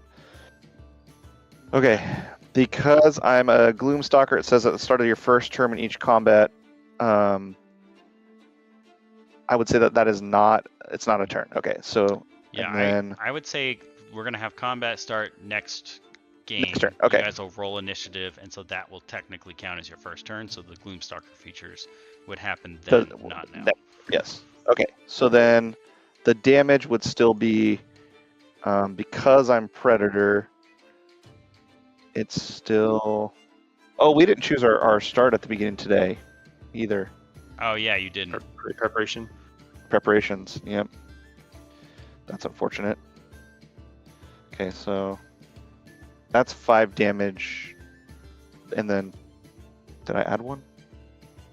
1d8 plus 3, so that's 6 damage, right? Because I did it in preparation. Sorry. What's the extra? No, it's just damage? attack. It's just the attack. It's just the attack. No. Yep, it's Yeah. just a hit. Yeah. It was just 5 damage to hit. Yeah. I guess. Are you? Since you guys are in the city, is everyone? Would you have prepared humanoid for today, or what's the? I would have prepared humanoid, because we were going to the market, and we were going to deal with Creed. So I would have prepared humanoid for sure. I feel like If you we- guys don't trust if we Creed don't at all. Nope. If we don't specify a prey preparation, does it just carry over, or do you just not have one? That's a good point. That's probably a table rule though, but it could be something you write into the book. Yeah, I mean the default is supposed to be that your start of the day you're saying like this is what I mean it'd be the same with your spells, like if you were playing someone who exactly. has to choose your Yeah. spells. If you didn't choose your spells because of whatever reason, then it would be up to like the current situation to figure out like this is probably what I would have taken, I suppose, versus like oh yeah I definitely would have had create and destroy water today. Yeah. Yeah, I mean, I would say, like, since I didn't actively say what it was, then I would just keep it. So I guess I would still be prepared for monstrosities because I didn't prepare Okay. anything else. Okay. I don't remember what I prepared for last time, which is my fault. Let's see. Kermit had beasts, Wang had aberrations, Serb had monstrosity, and dysfunction had aberrations. You write it down. Good for you. Write it down. So I guess I'm beast still then. So that's fine. So I just did 5 damage. Okay. All right. 5 damage. Right. And we'll pick it up. Yep, and then we'll do an actual turn next time. Okay. Sweet. Yeah. So next time, I'm gonna. Can someone write that down in the Discord chat so we remember? But we're essentially going to the. Yep. Serb. Yeah, You've Let's roll got. and we initiative. start in combat. Yeah. You've taken. What was it? 10 damage. 12, I think. Oh, I'm 12 basically damage, yeah. dead. All right, so you took Yeah. 12 damage to start, and then this guy got hit for 5 damage from Kermit, and then we're going to start with everyone rolling initiative and roll from there. And someone remind me that the cat is up on that ledge. I just can't seem to get him to Yep. stay up there, so... Cat is on ledge. Awesome. Well, that's that. I'll remind you that because his action is going to be run along the surface to cut him off at the end point. Yeah, there... Let's see, we'll have to... I'm not sure what exactly he can go Here, just do a stand on. screenshot. Slide over and just do a screenshot, like from topside. Yeah, I can do that. I was just gonna take a look real quick and see. Yeah, if he's large, he could potentially like jump up onto that ledge over there, or figure out where else he could go. You can just climb on the wall too, Let's see. Right, So, yeah, if like he's got- straight up, like parkour, like ninja style, where he's like running across the wall. Wham! Yeah. All right, and then I'm not gonna take the tokens off, so when I start the map back up, I should Perfect. just be able to save it here, and you guys are good to go. Nice. Okay. Sweet. Thanks, guys. Yeah. See you in Right. 2 weeks, right? See you in 2 weeks. Yeah, 2 weeks. Okay. Okay, Awesome. talk to you later. Bye. Later. Bye. All right. Oh, hey, wait, Brendan, what did you think? Any feedback? What did I think? What did you think? Yeah. Um, I don't. I mean, my thoughts were I like the change that was proposed for spells. So if you get spells, you have one spell slot effectively that you could spend on something that you know. So you can still get some of that theme without getting like crazy overpowered and having like being able to cast all of those things, and we can give it to both the Warden and the others, so it's not like the Warden is getting left behind, but the power encroachment's pretty limited with just getting a single extra spot. I'll have to look through and see if there's any 5th level spell slots or anything that are coming online with any of the subclasses that are too strong. Otherwise, that seems like a nice compromise for theme versus utility there. And then I need to make that trapper update too on how long the traps last. And then, yeah, as you guys were going, I wasn't sure exactly what to expect. I want to leave it open enough where if people want to do like exploration, they have the opportunity to make a bunch of rolls, look into stuff. If you don't, then time passes and you find kind of the stuff you need to at least bring back to Creed and kind of keep moving. It's kind of my general thought on this. Gotcha. I do think it's funny that you decided to make you can only take one thing out. I thought that was a funny surprise. Yeah, well, it was hilarious because I had that note down, and then Serb made some offhand comment about like only one thing, that like seemed right on point for what I was already planning for that, and it was like this is hilarious. Yeah. Cool. Well, awesome. Yeah. I don't have any more feedback until we Okay. get to the next week. Okay. Yeah. I mean, we definitely started a little later than I was thinking with trying to figure out how some of that stuff would work, so we didn't make it into much of this fight. But I will be curious to see how this fight unravels, and then once that's done, I'll share the sort of pre-made encounter piece to see how you feel about it all. I like the session because D&D is not just combat, right? So now we actually got to play role-playing stuff. How does the Ranger 2.0 fit with role-playing, the skill checks, how things slide out, right? And how dynamic or the MacGuffin, right? And like how do the skills work with the MacGuffins and stuff like that. So I like this being a skill session to determine how the class fits in the environment versus just straight combat every single time.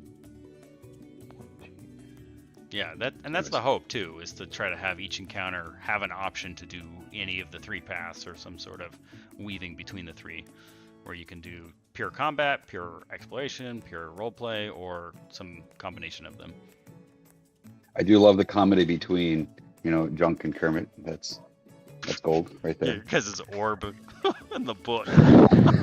No, it became an artifact. It became a key. Sorry. I love that. The legendary orb artifact. Yeah. Yeah. Key. Legendary orb artifact key MacGuffin. Yeah. Yes. The key to everything. And he stole it. We have to get it back.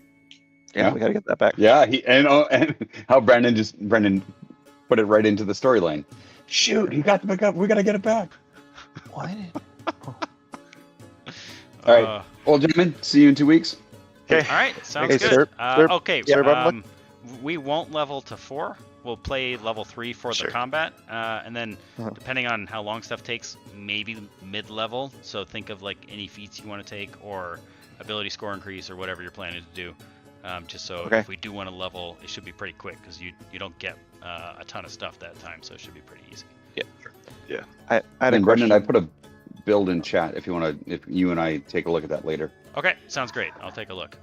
Sorry, someone said they had a question. Was that you, Brain? Yeah, looking back in the history, when I rolled damage on a bow hit, I added 2 to it.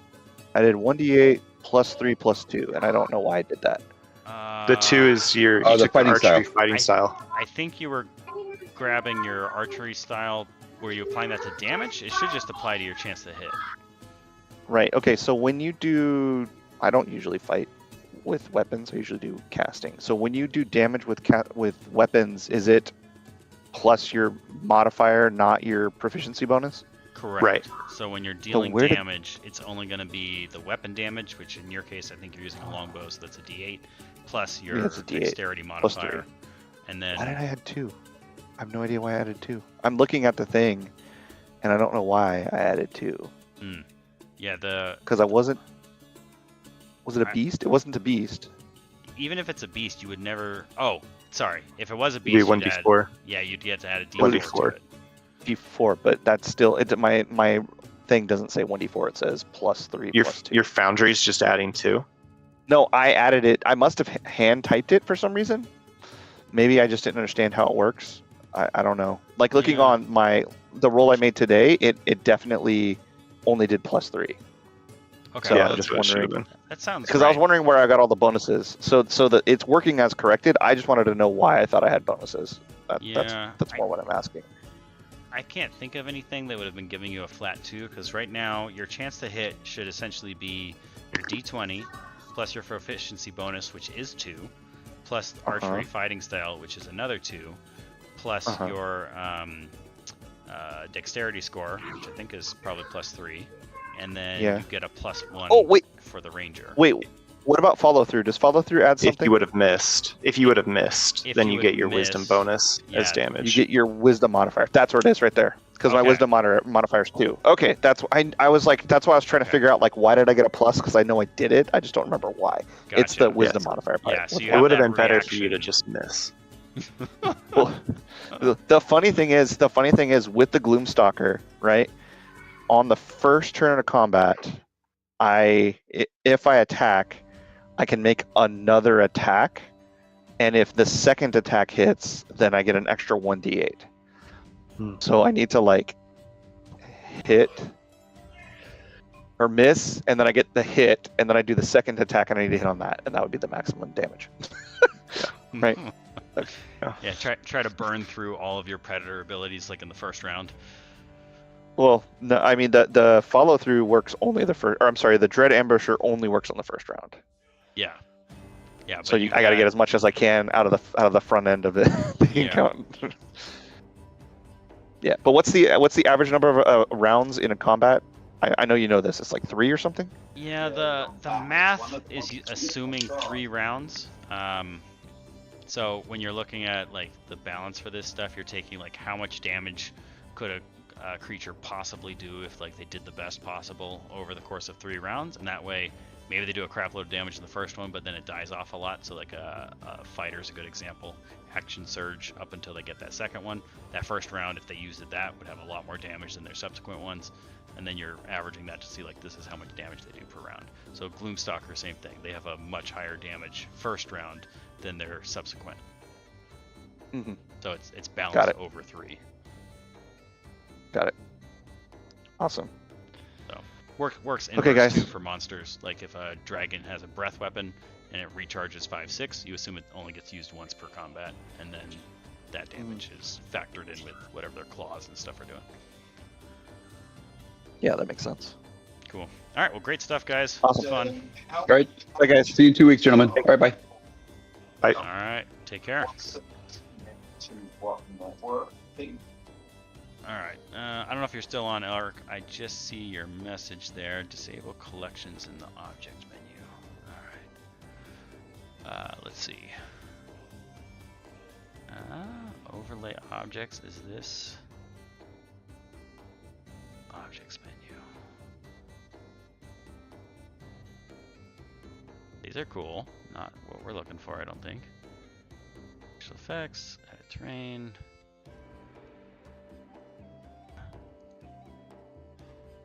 Tiles up here.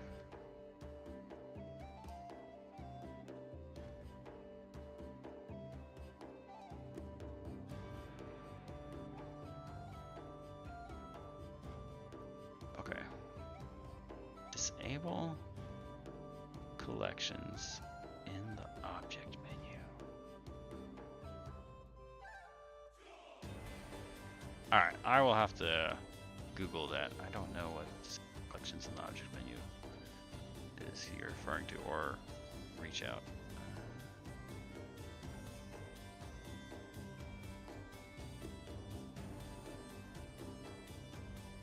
Not played with this stuff enough.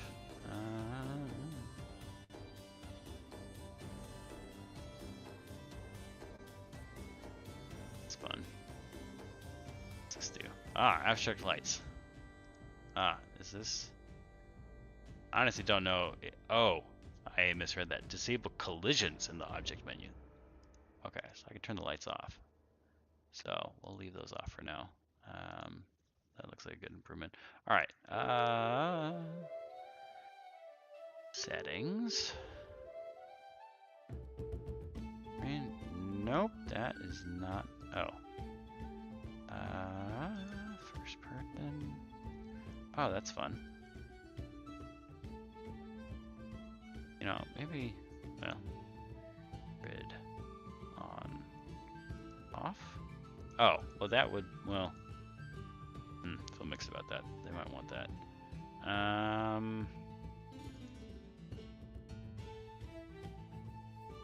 Collisions.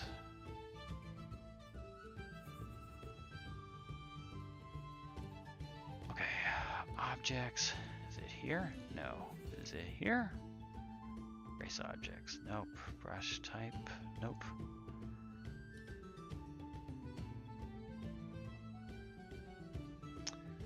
What about on the tokens? Is it on that token? Alright. Disable collisions. Dungeon Alchemist. Collision feature. Alright.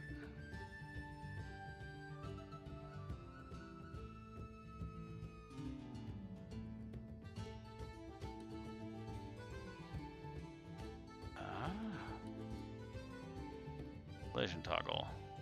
Alright. Show us YouTube.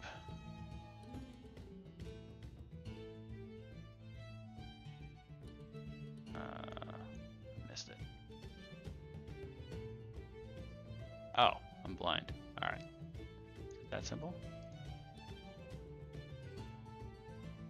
That was objects. Aha! Victory. Yeah, there we go. Okay, perfect. Excellent. Okay. Easy peasy. Done. Excellent. Now I just need to save.